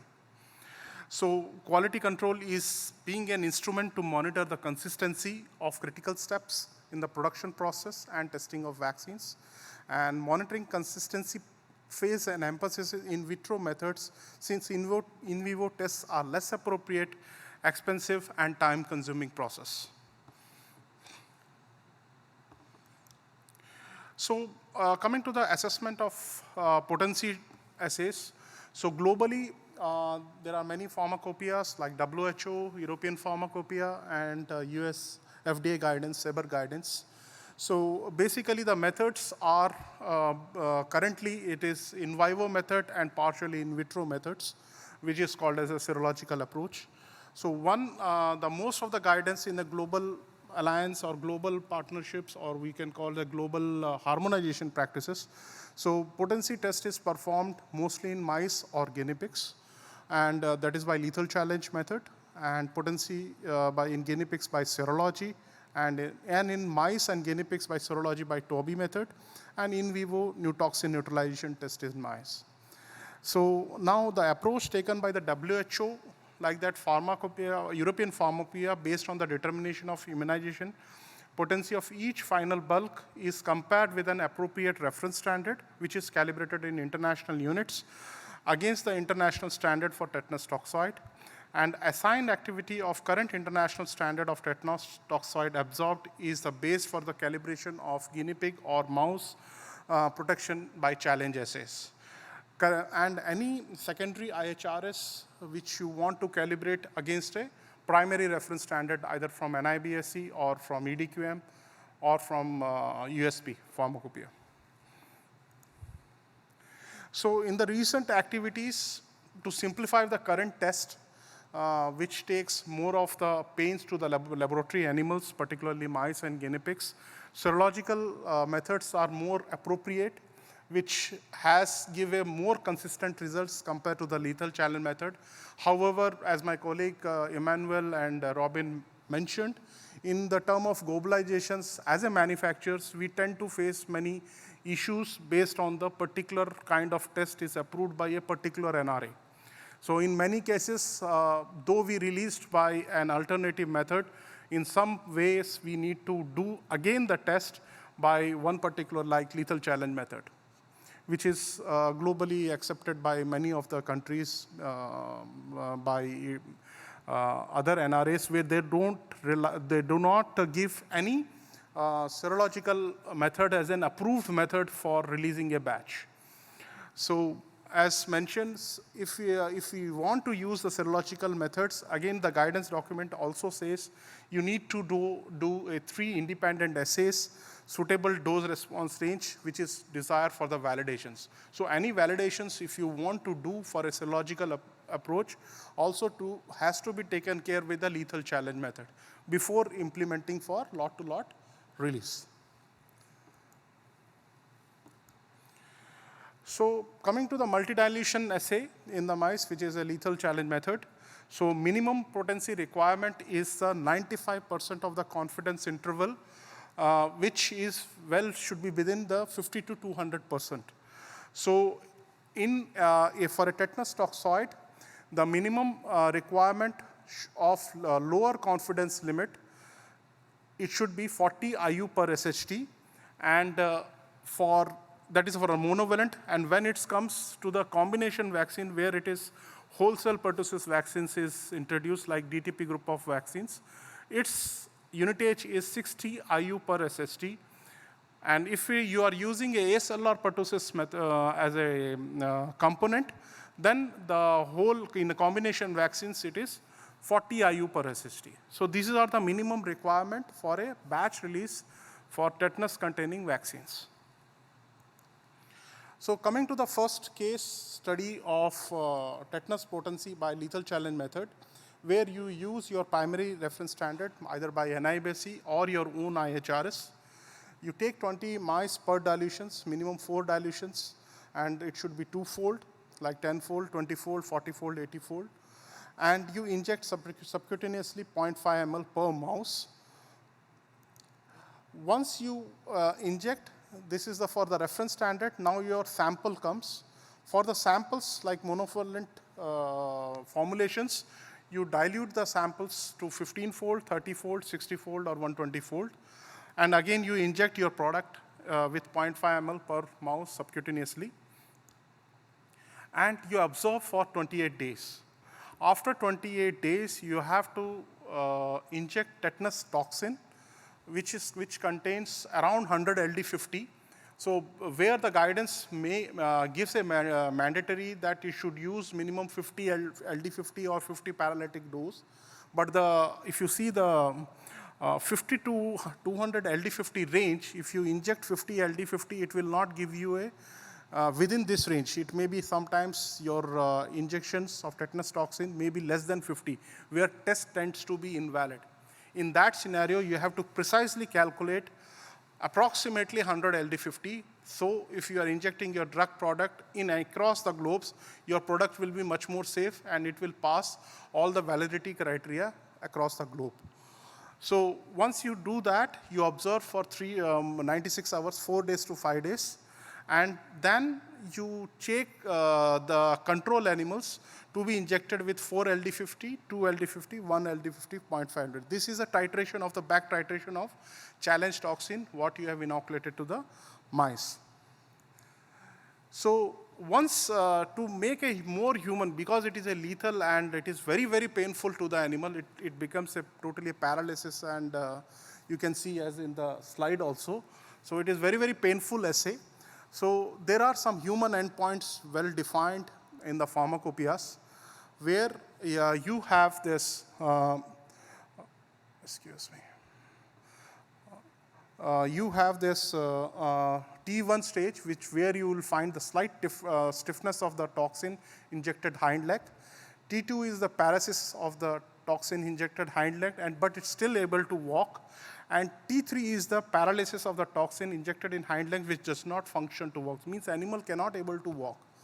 So this T3 is a clear case of indications where it is considered as a human endpoint. When you identify T3 stage, you have to take out the animals, humanly euthanize by CO2, and take your observations. You need not to wait for T4 and T5 because it is very painful. So this is the acceptance criteria globally, which is defined by WHO, British Pharmacopoeia, European Pharmacopoeia, where there is a monovalent vaccines, which I mentioned. It is 40 IU per single human dose. For DTP, whole cell pertussis group vaccines, it is 60 IU. For combination vaccines, it is again a pentavalent or hexavalent, it is 60 IU. And for acellular pertussis component group, it is 40 IU per single human dose. And one is called TD, that is for adults and adolescents. For adults and children above 10 years of age, you have to give the vaccination. You cannot give any DTP or TT monovalents of these things. So adults TD vaccines, where the unit age should be 20 IU per SST. So this is one of the classical presentations of how a probit or how a batch release is taken care of. In the left-hand side, I have used a multivalent, pentavalent vaccines, where I have my own IHRS, which is standardized against an IBSC, with a graded dose response curve. So dose is 0.1, 0.05, 0.025, 0.013, and 20 animals per dilutions we take. And the dilutions will be 17, 14, 7, 3. These are all the survivals against that number of dilutions. And similarly, for the combination for LPV formulation, the dose is ranging from 0.08 to 0.001. So when you do these calculations, you will get a LPV formulation, which you can see in the left-hand side, 1056, which I was mentioning. The limit is 60 IU per SSD. So this test is performed in ml. So it is approximately 546 IU per SSD is your batch release. So it is very, very high. The reason being it is high potency because we also use a conjugate carrier for Hib component. Hib is Haemophilus influenza type B, and where there is a carrier protein like HITT is involved to have more immunogenic. So in this case, so that's why the combination vaccines will, and apart from the WP, the whole cell pertussis will give you a boosting effects to the immunogenicity. So approximately you will get around 500 IU per SST for your batch release. Same way, if you have a monovalent product, so IHRS and your sample monovalent product, you have to range between 0.067 to 0.008. That is a dilution fold, and you get approximately 187.343, means approximately 95 IU per SST. So this is the release criteria when you are releasing a product which meets the potency requirement for a lethal challenge method. So coming to a serological method, this is one of the, again, a simplification of the methods which what we have used for the lethal. So lethal challenge method, we have both guinea pigs and mice can be used, and being mice is in the lower vertebrate side and it is easily available. So many manufacturers, they use mice as a model for the tetanus potency. However, guinea pig and mice is both approved species can be used for the tetanus potency. So coming for the serology also, guinea pig and mice can be used for the serological method. So in this, what you have there, the assessment of potency of tetanus vaccine by serology, a alternative to challenge method, antibody response to the tetanus toxoid induced in guinea pigs after 5 to 6 weeks of immunization. So basically, it is again the same way of what we do for the lethal method. You have to use your reference vaccine as well as your sample, which has to be given to the guinea pigs. And there is a criteria for the guinea pigs is guinea pigs weight range should be 250 to 350 gram. A group of 10 guinea pigs consisting of equal number of males and females are required for each serial dilutions. And they should be healthy. And one in control group, 2 additionally non-immunized guinea pig can be used. And if you do not want to use the 2 guinea pigs also, you can use a non-immunized guinea pig serum, which can be used for regularly for each batch assays. So most of the combined vaccines, we give by 3-fold dilutions, mostly 1:5, 1:15, and 1:45. But that is the most suitable range. However, you need to optimize these dilutions based on your product, your assumption, your validations. So just I've given one example of how to do for the dilutions for the reference vaccine. So once the reference vaccine is there, you have to inject 1 ml subcutaneously, and the blood samples will be collected after 42 to 45 days. So you have to centrifuge the blood to take the serum from the individual animals, and you can store up to 2 to 8 for 7 days. In case you do not want to use immediately, you have to store the serums in -20. So basically, this method does not have any challenge systems where you are avoiding a most painful and distress to the animals. So now all the testings will be done in a ELISA plate. So let's see how it is. So even the WHO this recommends the ELISA as an alternative serological assay for tetanus potencies. And here in the anti-tetanus antibody serums, which is immunized in guinea pig, is directly proportional to the potency of the vaccines. Now this, the guinea pig sera, the anti-serum, which is calibrated in IU per ml, and these negative control sera for guinea pig serum are alongside. So basically the requirements will be your anti-tetanus antibodies, toxoids, anti-serums, your tetanus toxoids, and your positive control and negative control. These are the parallel normal requirement for any ELISA. So the idea behind this potency test is the potency of the test vaccine is determined by comparing both the antibody response in guinea pigs immunized with the test vaccine and antibody response in guinea pigs immunized with the reference calibrated in international units. So as I mentioned, you require the purified tetanus toxoid, which is already available, or you define your tetanus toxoid as per calibration against the NIBSC. Tetanus guinea pigs anti-serum, which is provided by the NIBSC, and negative control sera. So this is a design of plate which is required when you do the performing the assay. So to the left-hand side, the row A is the negative control, where the negative sera you have to add and serially dilute 2-fold. And your test animals, like test 1, test 2, test 3, 4, 5, 6, 7, 9 animals, immunization sera, you have to dilute. And for the guinea pig, which is mentioned for the serial number 4, so this is your positive control anti-serum, which is supplied by NIBSC. You again gradually dilute it. So you can dilute the sera from your tetanus reference samples and the test vaccine sample with a 1:1 dilution or 1:5 dilutions or 1:10 dilution. You need to optimize how, because sometimes there will be additionally background coloration because of high amount of excess antibodies. So as we know this, it is a relative antibody titer. I will not go into the details, but the formula looks like when you are calculating in U per ml, is the relative antibody titer estimate multiplied by the dilution factor, what is you have diluted the serum, divided by the dilution factor of the anti-serum and its anti-serum units per ml, which you have used as a positive control. So the analysis should show a significant slope of the log dose response line without significant deviation from parallelism or linearity. And the precision of the assay should be defined with 95% confidence interval.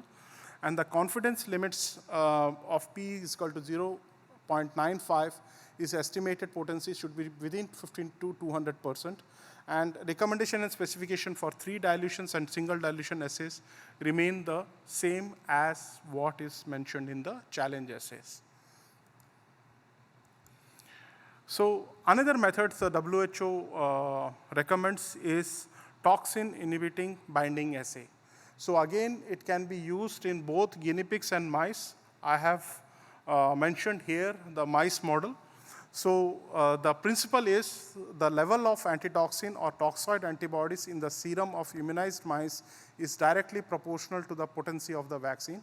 The TOBI test is based on the titration of immune mouse sera by incubation of fixed amount of tetanus toxin or toxoid.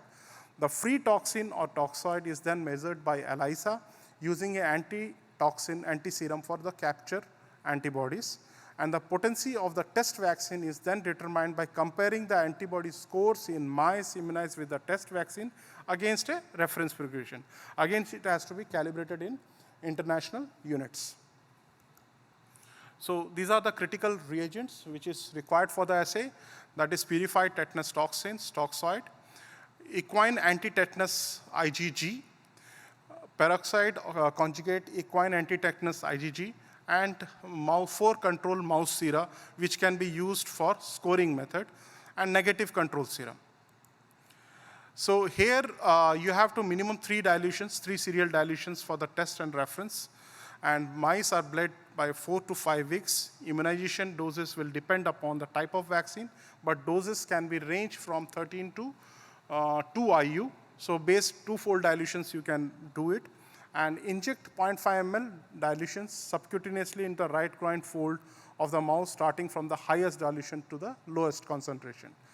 So bleeding can be performed 4 to 5 weeks, and the serum can be stored in -20 until you start the test.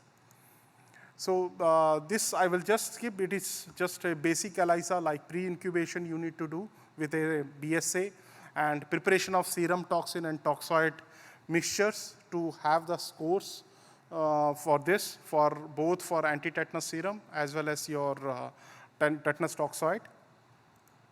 So basically this is a plate layout for the preparation of serum toxin or toxoid. So you have to, from 1 to 10, you have to add your serum, and you have to serially dilute. And 11th is the positive control serum, and 12th column is the negative control serum. So you need to, for coating ELISA plates, blocking and transfer of pre-incubation mixture, conjugation and substrate. For this, you need to, for detection of free toxin, the ELISA plate should be coated with tetanus antitoxin, which is of equine origin. And then you need to block the ELISA plates by an inert protein to prevent any non-specific binding to the plates. And then you have to incubate with the 100 microliter of pre-incubated mixtures into the plates corresponding well with the ELISA plates. And you need to add conjugate, which is PBS containing 0.5% BCA. And you have to, as substrates, you need to have TMB or any other substrate which can be readily available.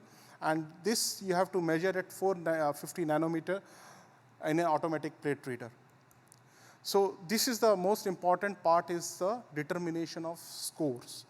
So scores, once you are dieting, you can find the bound toxin, free toxins, and negative control and positive control. So what the absorption for initially positive and negative, how much the OD value you are getting it, you have to take a geometric mean of row number 11, that is a positive toxin, and row number 12, that is a negative quadrant, divided by 2. That is your minimum OD number you are getting it. Once you are getting this number, now you have to find out how many are free toxin binding against that above the OD values, and how many number of seras which is below the modular. So it is very easy.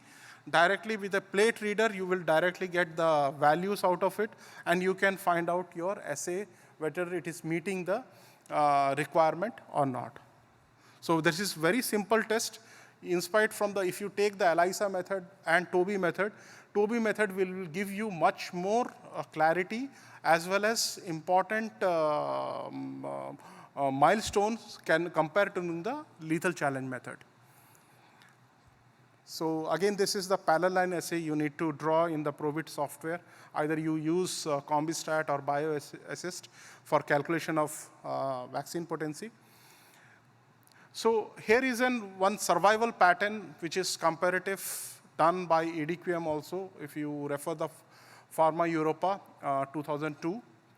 So they have given a dose response curve, lethal challenge method versus ELISA versus TOBI case. So if you see the laboratory one, they have used the dose 15.625, 7.813, 3.906, and 1.953.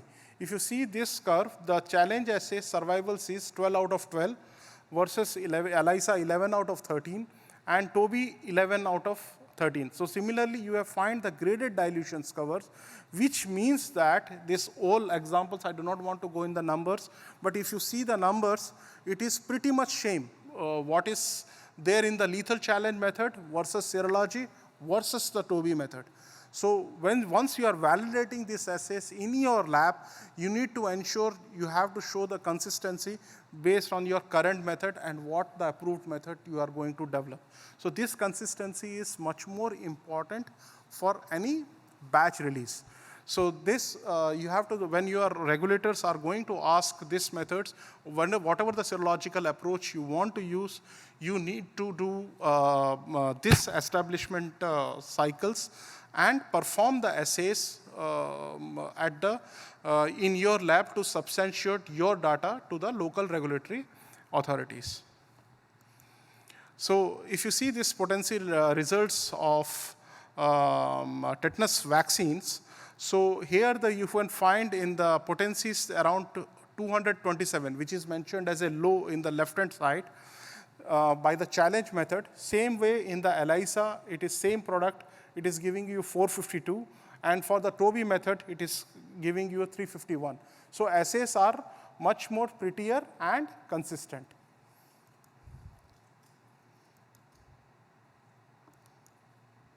So this is one of the other thing is correlation coefficients of Pearson and slope of line of agreement between ELISA and TOBI results.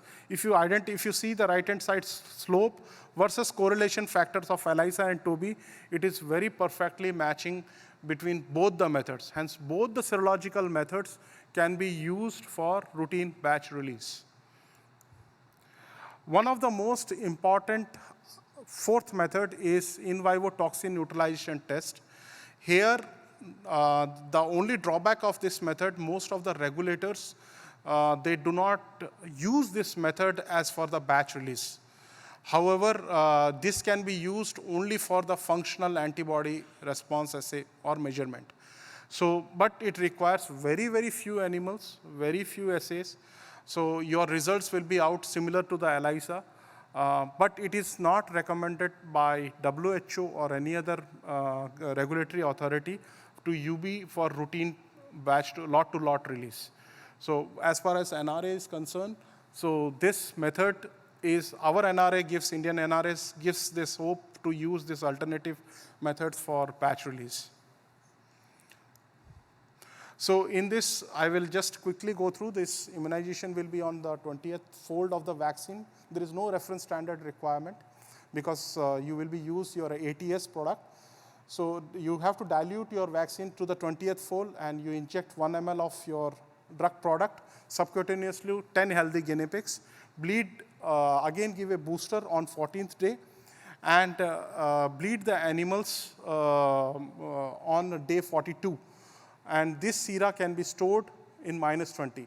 So basically, you have to have minimum 9 animals to be immunized if there is any non-specific deaths happened. So 6 out of 9 animals should pass your requirement of potency. So here, you have to have a standard antitoxin, as I mentioned for the TOBI. You have to dilute the standard antitoxin, which contains 0.5 IU per ml, and you have to use 5 LT/10 dose for calculation of potency. So this is the serum standard toxin mixture, where you have to prepare the total 5 ml, and in that 2 ml of your toxin, 1 ml of your test sera, and diluent is 2 ml. So total 5 ml is your volume for serum standard toxin mixture. And when you are doing this preparation of standard mixture, you have to calculate the unit of TAT, which is in the graded dilutions of 2.4, 2.2, 2, 1.8, 1.6. So total, the volume will be same, but it will be graded dilutions of your tetanus antitoxin. So you have to incubate it for the room temperature for 60 minutes, and after that 0.5 ml subcutaneously, you have to inject to 6 healthy suitable strain of mice. So per animal sera, you have to use 6 mice. So you have to observe for 7 days, and if the only requirement is the protection of mice, it should be greater than 1 unit. So that is your requirement for the batch release.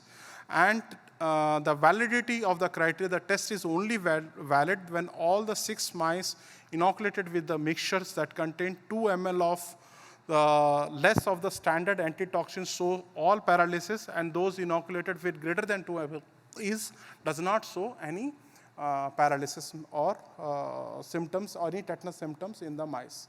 So in this, the acceptance criteria is 6 guinea pigs out of 9 should contain 0.5 units of tetanus antitoxin per ml. That is the acceptance criteria. So this is a case studies I have mentioned, so which we follow for routine batch release. So here you have your standard tetanus toxin, which you dilute appropriately based on your requirement and standardization. And you dilute the standard antitoxin, which is 0.1 ml of 100 IU to make it to 0.5 IU per ml. And then you prepare your sera and standard mixtures, which is based on 5 LP bar toxin test dose, which you need to do this exercise every 3 months, whether it is giving you 5 LP bar 10 dose. So the bold line here it is mentioned with 5 LP, that is the constant. And this guinea pig sera, you have to make equivalent concentration up to 5 ml, and you prepare the dilution significantly for preparation of sera for standard toxin mixture. Now your one more exercise is coming for tetanus antitoxin standard and toxin mixture. Here you have to do, this is the standard toxins, wherein the unitage of the toxin, it is derived from 0.12 to 0.08. So this graded dilution you need to perform and inject the animals, each sera to, once it is mixtured with antitoxin, to 6 of animals. And dose is again 0.5 ml, route of inoculation is subcutaneous, observation period is 96 hours. Here if you see the guinea pig sera, the scores will be, if it is normal, it will be tick. If you have slight stiffness in the hind leg, it is positive. Cramping on hind leg is double positive, and serious cramping on prolonged scoliosis is triple positive, and D is death. So this is the grading pattern when you do a graded dilution from 0.12 IU to 0.008 IU. So this is the observations for guinea pig sera. Now there are total 9 sera. So you need to perform for each guinea pig sera number, you have to use 6 animals for the assay. So and here in the remarks column, if you see, all are having protective. So it should be greater than 1 IU per ml as defined in the acceptance criteria. So this is the main up to the 9, and if you find all animals, all 9 sera is greater than 1 IU, your batch is meeting the potency requirements. So you can release the batch. So in conclusions, for all types of tetanus vaccines, in a good agreement and demonstrated between potencies estimated by challenge and sera method, there is a complete correlation between ELISA and TOBE, and which is similar to the challenge assay.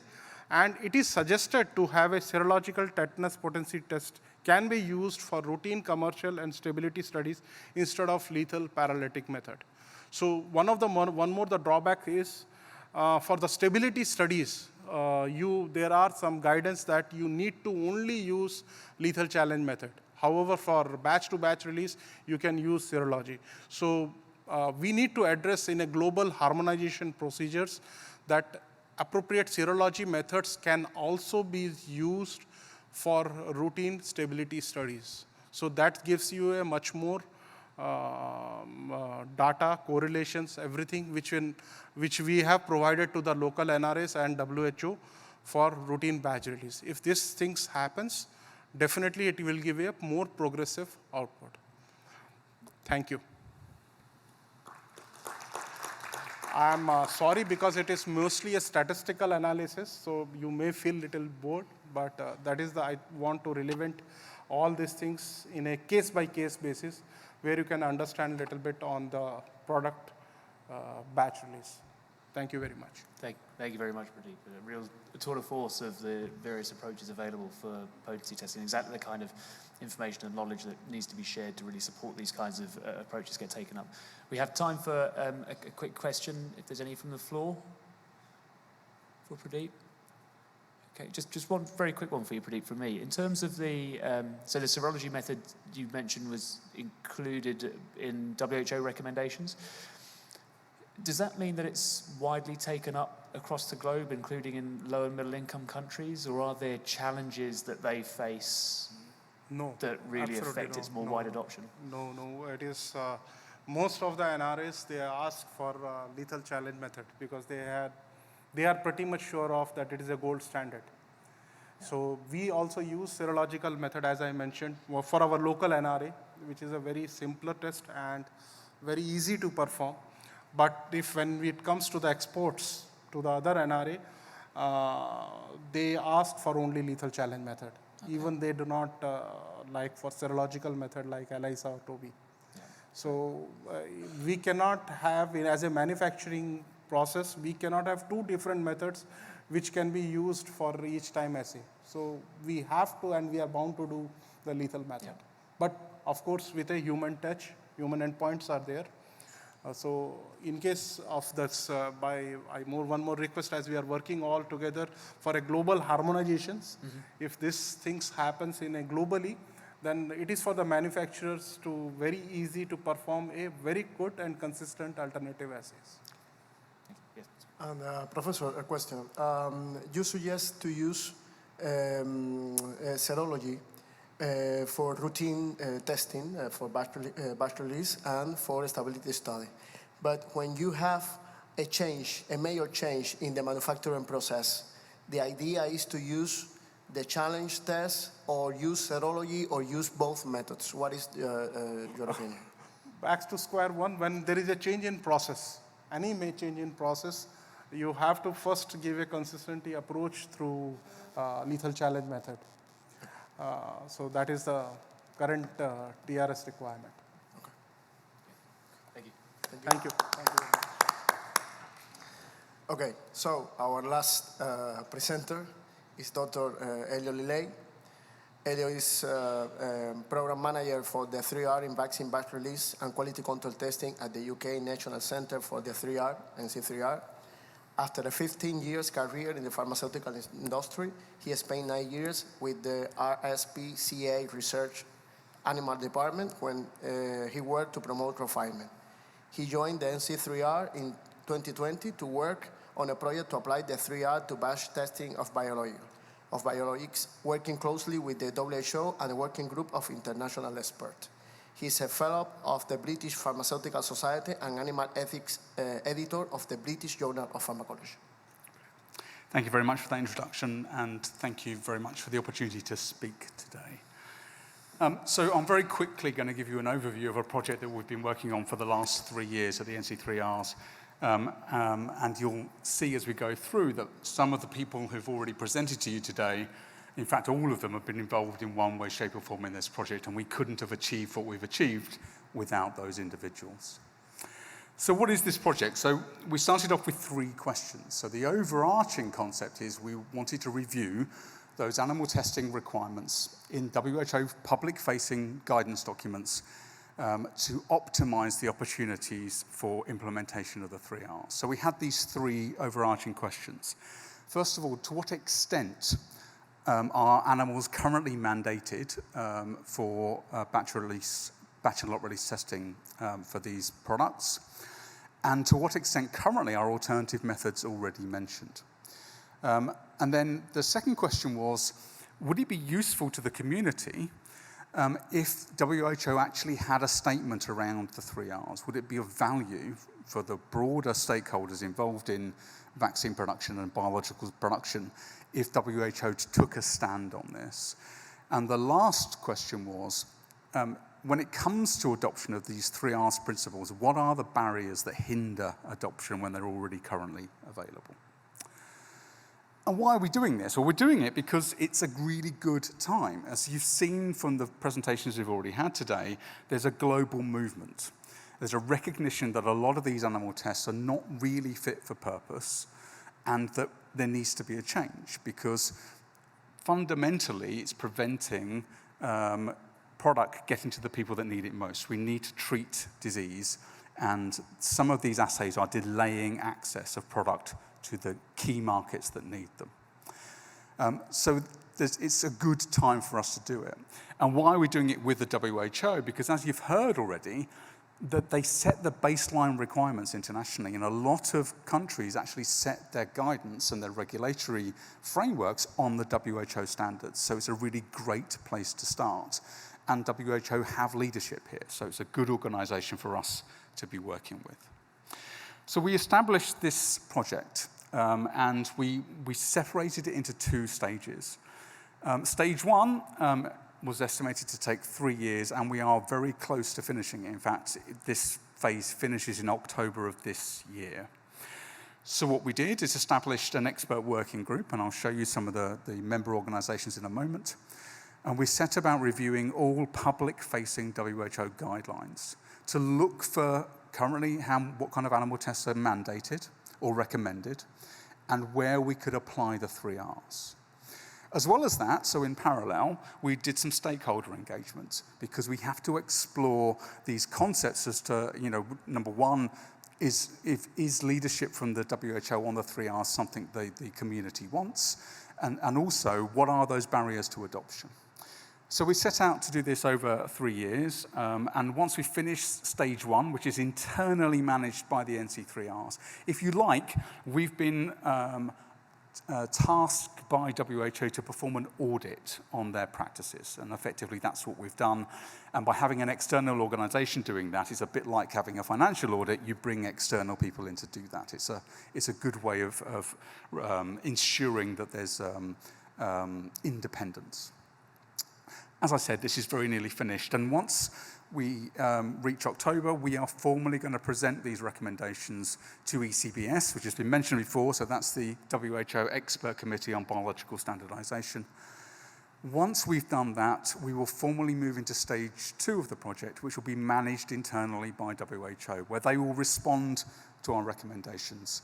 And as part of that, they will formally respond and then start to phase those recommendations into place. And hopefully there'll be some implementation workshops to go along with that. So this is an overview of the process, and I'll take you through some elements of this through the rest of the talk. So in terms of the working group, I mentioned those at the beginning. We have members of the working group in the room today who you've heard from some of the speakers already. And you can see from this table that we've got a huge representation. Actually, we have about 33 members of this working group. So we have a lot of the major stakeholders involved. And actually, we couldn't have done it without them because their expertise has been absolutely critical to the success of this project.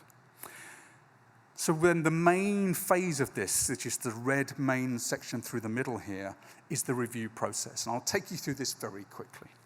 So we reviewed those public-facing documents, and these are published in what are known as the technical report series. So these are effectively books that WHO publish several times a year.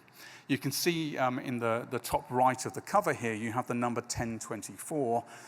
We are now on 1045. So in the time that I started this piece of work 3 years ago when I initially drafted the slides here, we were on 1024. We've moved on. We have 21 more documents have been published. So they publish them regularly, and they update their recommendations for the testing of these products. So we identified originally 81 guidelines that needed to be reviewed. Of those, 63 were strictly in scope because we're only focusing on batch and lot release testing of these products. So those 63 documents were subdivided amongst the working group based on their expertise. At least 3 working group members looked at every document, and we identified just over 350 animal tests. And we created this database. I don't expect you to be able to read it. I can't read it on the screen here, so you really don't have a hope. But we have a comprehensive database of every single animal test mentioned and the text around that animal use. We identify 5 discrete areas within those 352 tests. So we have potency, pyrogenicity, neurovirulence, adventitious agents, and specific toxicity. And you've heard more about those specific areas from our speakers today. So we created focus groups from the working group members, but we also co-opted external expertise into each of those focus groups. We took the text from every single one of those TRS documents and we've redrafted them. So we've proposed alternative text for WHO for all 352 animal tests to make better use of the 3 Rs. The approach was to change the emphasis. So because WHO is a truly international organization, we can't delete animal tests that some products may currently have licenses for from certain manufacturers, and we can't move too quickly. Sometimes it's a frustration, but that is the reality. But what we can do is change the emphasis, and I'll give you an example in a moment. We focused on the 3 Rs, but from a robust scientific foundation. So we all acknowledge the ethical importance of the 3 Rs, but this is not an ethical exercise. This is purely on the scientific value of that shift from fairly qualitative, in some cases, animal assays to more predictive, quantitative, and far more reproducible non-animal approaches. So to give you an example in the analysis, in terms of pyrogenicity testing, we had a whole range of different language across those TRS documents. And you can see examples of some of those different types of language here. And some of them simply mention injection into the ear veins of rabbits. Some mention some of the non-animal approaches that are currently being produced and have already been validated and are used in some pharmacopoeia. So what we wanted to do was standardize the language. So this is an example of that standardized language. And we're taking a risk-based approach to start with. Only look for endotoxin if that's the only issue you have. So we start with endotoxin testing, using ideally a recombinant factor C assay rather than what's known as the LAL test, which is a limulus ambiocyte lysate assay, which uses the blood from horseshoe crabs, because we have concerns over the horseshoe crab sustainability. So we start off with a non-animal assay for endotoxin, but where during the development process there is a risk, an overt risk of other pyrogens, we can then move into a pyrogenicity test, and there we are recommending the use of the monocyte activation test because it is a vastly superior assay, and we state clearly why the rabbit tests should not be used. So we want this language to appear in all of those TRS documents going forward because it covers the changes we want to see made. It states why the rabbit test isn't really fit for purpose, and it explains the context. So that's the approach that we've taken. I'm going to skip this slide in the interest of time, but just to very quickly state that there's a lot of 3 Rs language in these documents, but it's very variable, and it really focuses on the ethics. And whilst we all agree this is important, we want to focus on the science. So we really are changing the way the language is used. So in terms of stakeholder engagement, we had to do this as well. So we've arranged a series of workshops, and we've conducted 2 surveys. We've published the data from one of our surveys. The second survey is due to be published soon. And we will then create a summary document for the workshops that we've been running as well. So this is a really important part of our analysis because we've included data from this stakeholder engagement in our final report to ECBS. I've really tried to take into account regional differences when it comes to challenges in terms of adoption of the 3 Rs. And we actually have another stakeholder meeting. There's a QR code on here if you would like to scan a QR code, if you like that sort of thing, or please just talk to me afterwards. We're holding a meeting in September in London as a wrap-up for this meeting. We will have many representatives from our expert working group. We will present the data over 2 days and our recommendations from that, the review. And we'd be delighted if you could join us. So if you'd like to come, please come. You can register by following the QR code. It would be fantastic if you could be with us. This will be a hybrid workshop, so you can join online if physical attendance will be a challenge. So lastly, this report to ECBS. So we actually have the report pretty much finished. We're in a final sort of consultation period with it, with a broader range of stakeholders. We've invited comments. Those will come in mid-July.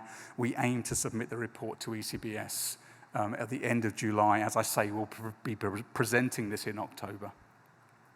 It's a narrative around the recommendations, so it includes all of the recommendations as well as a narrative. It'll include a table of all of those animal tests, and we will produce a web-based resource hosted on the NC3R's website that will contain all of this information, including a searchable database of that Excel database with all of the animal tests. So we really want this to be usable for the community. We'll include a proposal for a standalone 3R statement, because when we spoke to stakeholders, they all said they wanted WHO to take a strong leadership role when it comes to the 3Rs in this space. So we are recommending that this will happen. So in, the 5214 document has already been mentioned by Emmanuelle, and this is in the European Pharmacopoeia. We want to use that as a basis, but expand on it to include all of the 3Rs, because 5214 really focuses on replacement, and that's brilliant. But as we heard from Pradip, human endpoints are really important too. So all 3Rs are relevant in this space. It's not just about replacement, although that should be the ultimate goal, obviously. The last thing is we really need to encourage WHO to modify their publication practice, because it takes a long time for changes that they recommend to have impact. And we've touched on this already. I think Emmanuelle touched on this, that WHO deleted the general safety test. But based on our survey data, we have shown that actually it's still widely being used. So manufacturers still perform it, despite the fact that most of them know that it's already been deleted. And we know that regulators still receive submissions with this data.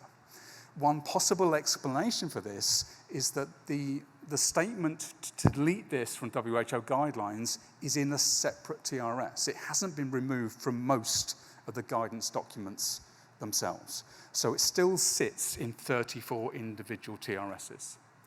And if the manufacturers are just using that, or if a regulatory body is just using that document, they may not be aware of the deletion, or they may not be applying it. And this is really important, because we've clearly demonstrated over decades of research that this test is of no value. So it needs to go. So just to finish, we have published much of this work over the time we've been working on it, and we have a couple of posters, a couple of papers here in Biologicals. Please read them. Be nice to share this information if you're interested. I'm very happy to speak to you afterwards if you'd like more information on any of these. And just to finish, there's another opportunity to scan the QR code. If you would like to join us in September, please come. It'd be fantastic to see you.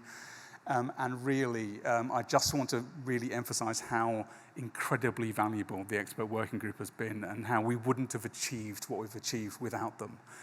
So the people in this room really need your applause, because they've been doing most of the work. And with that, I want to thank you for your attention.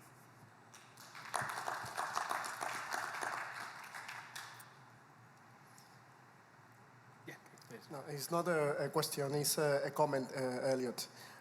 It's true that WHO recommend the elimination of the general safety test in that technical report series, but it's true that in the WHO specific vaccine monograph, the test is still there. Yeah. So for many manufacturers, but mainly for the most of national control agency from low and middle country, the test is still mandatory. That's why there is a contradiction, because from one side they recommend to remove, but in the specific vaccine monograph, the test is still there. Yeah. So, and this is why we're recommending that WHO update their publication practice, because if you contrast them with the European Pharmacopoeia, the European Pharmacopoeia is so much more agile. So changes that need to be made can be made very quickly. They have a web-based publication model. It's still published physically, but they have a web-based publication model where those changes can be very quickly made. And it's very clear where changes have been made. And I think WHO just needs to update the model that they use. yes. Do you have any other questions for Elliot or comments? Okay, thank you, Elliot, again. So we're a little bit ahead of schedule, but I just want to quickly sum up some of the discussions and points. I think it's clear to say that there's lots of appetite for change in this space because of the realization that current testing approaches that are being used aren't fit for purpose, but we're also in a really sort of technologically advanced time where new technologies, approaches, and understanding in the biology is being published in a really regular way. And it's really important that we try and capitalize on this as the regulatory and manufacturing agencies are also demonstrating real appetite for change in this space and a real joined-up thinking in how we can move this forward. We've seen that change can take time, far too long, in my opinion, and we need to accelerate this without jeopardizing human health and safety. And I think, the 3 R's approach can really help to facilitate this, but the key is flexibility, agility, and collaboration. I think we've heard those things mentioned almost without exception by all of the speakers today as being important in helping to move this forward. And hopefully what we'll see with this NC3Rs project that Elliot's leading on, has been so brilliantly supported by our working group, is that we will start to really drive some of that change at a WHO level, which will hopefully in time see the greater global harmonization in the uptake and adoption of some of these approaches. But still much work to do. If you're interested and would like to take part and be part of that journey, please do speak to Elliot or myself or any of the other speakers. So it just leaves me to thank Mario for co-chairing this with me, to thank you for joining us today, but also to finally thank all of our speakers for their presentations this afternoon. So thank you all. Thank you so much.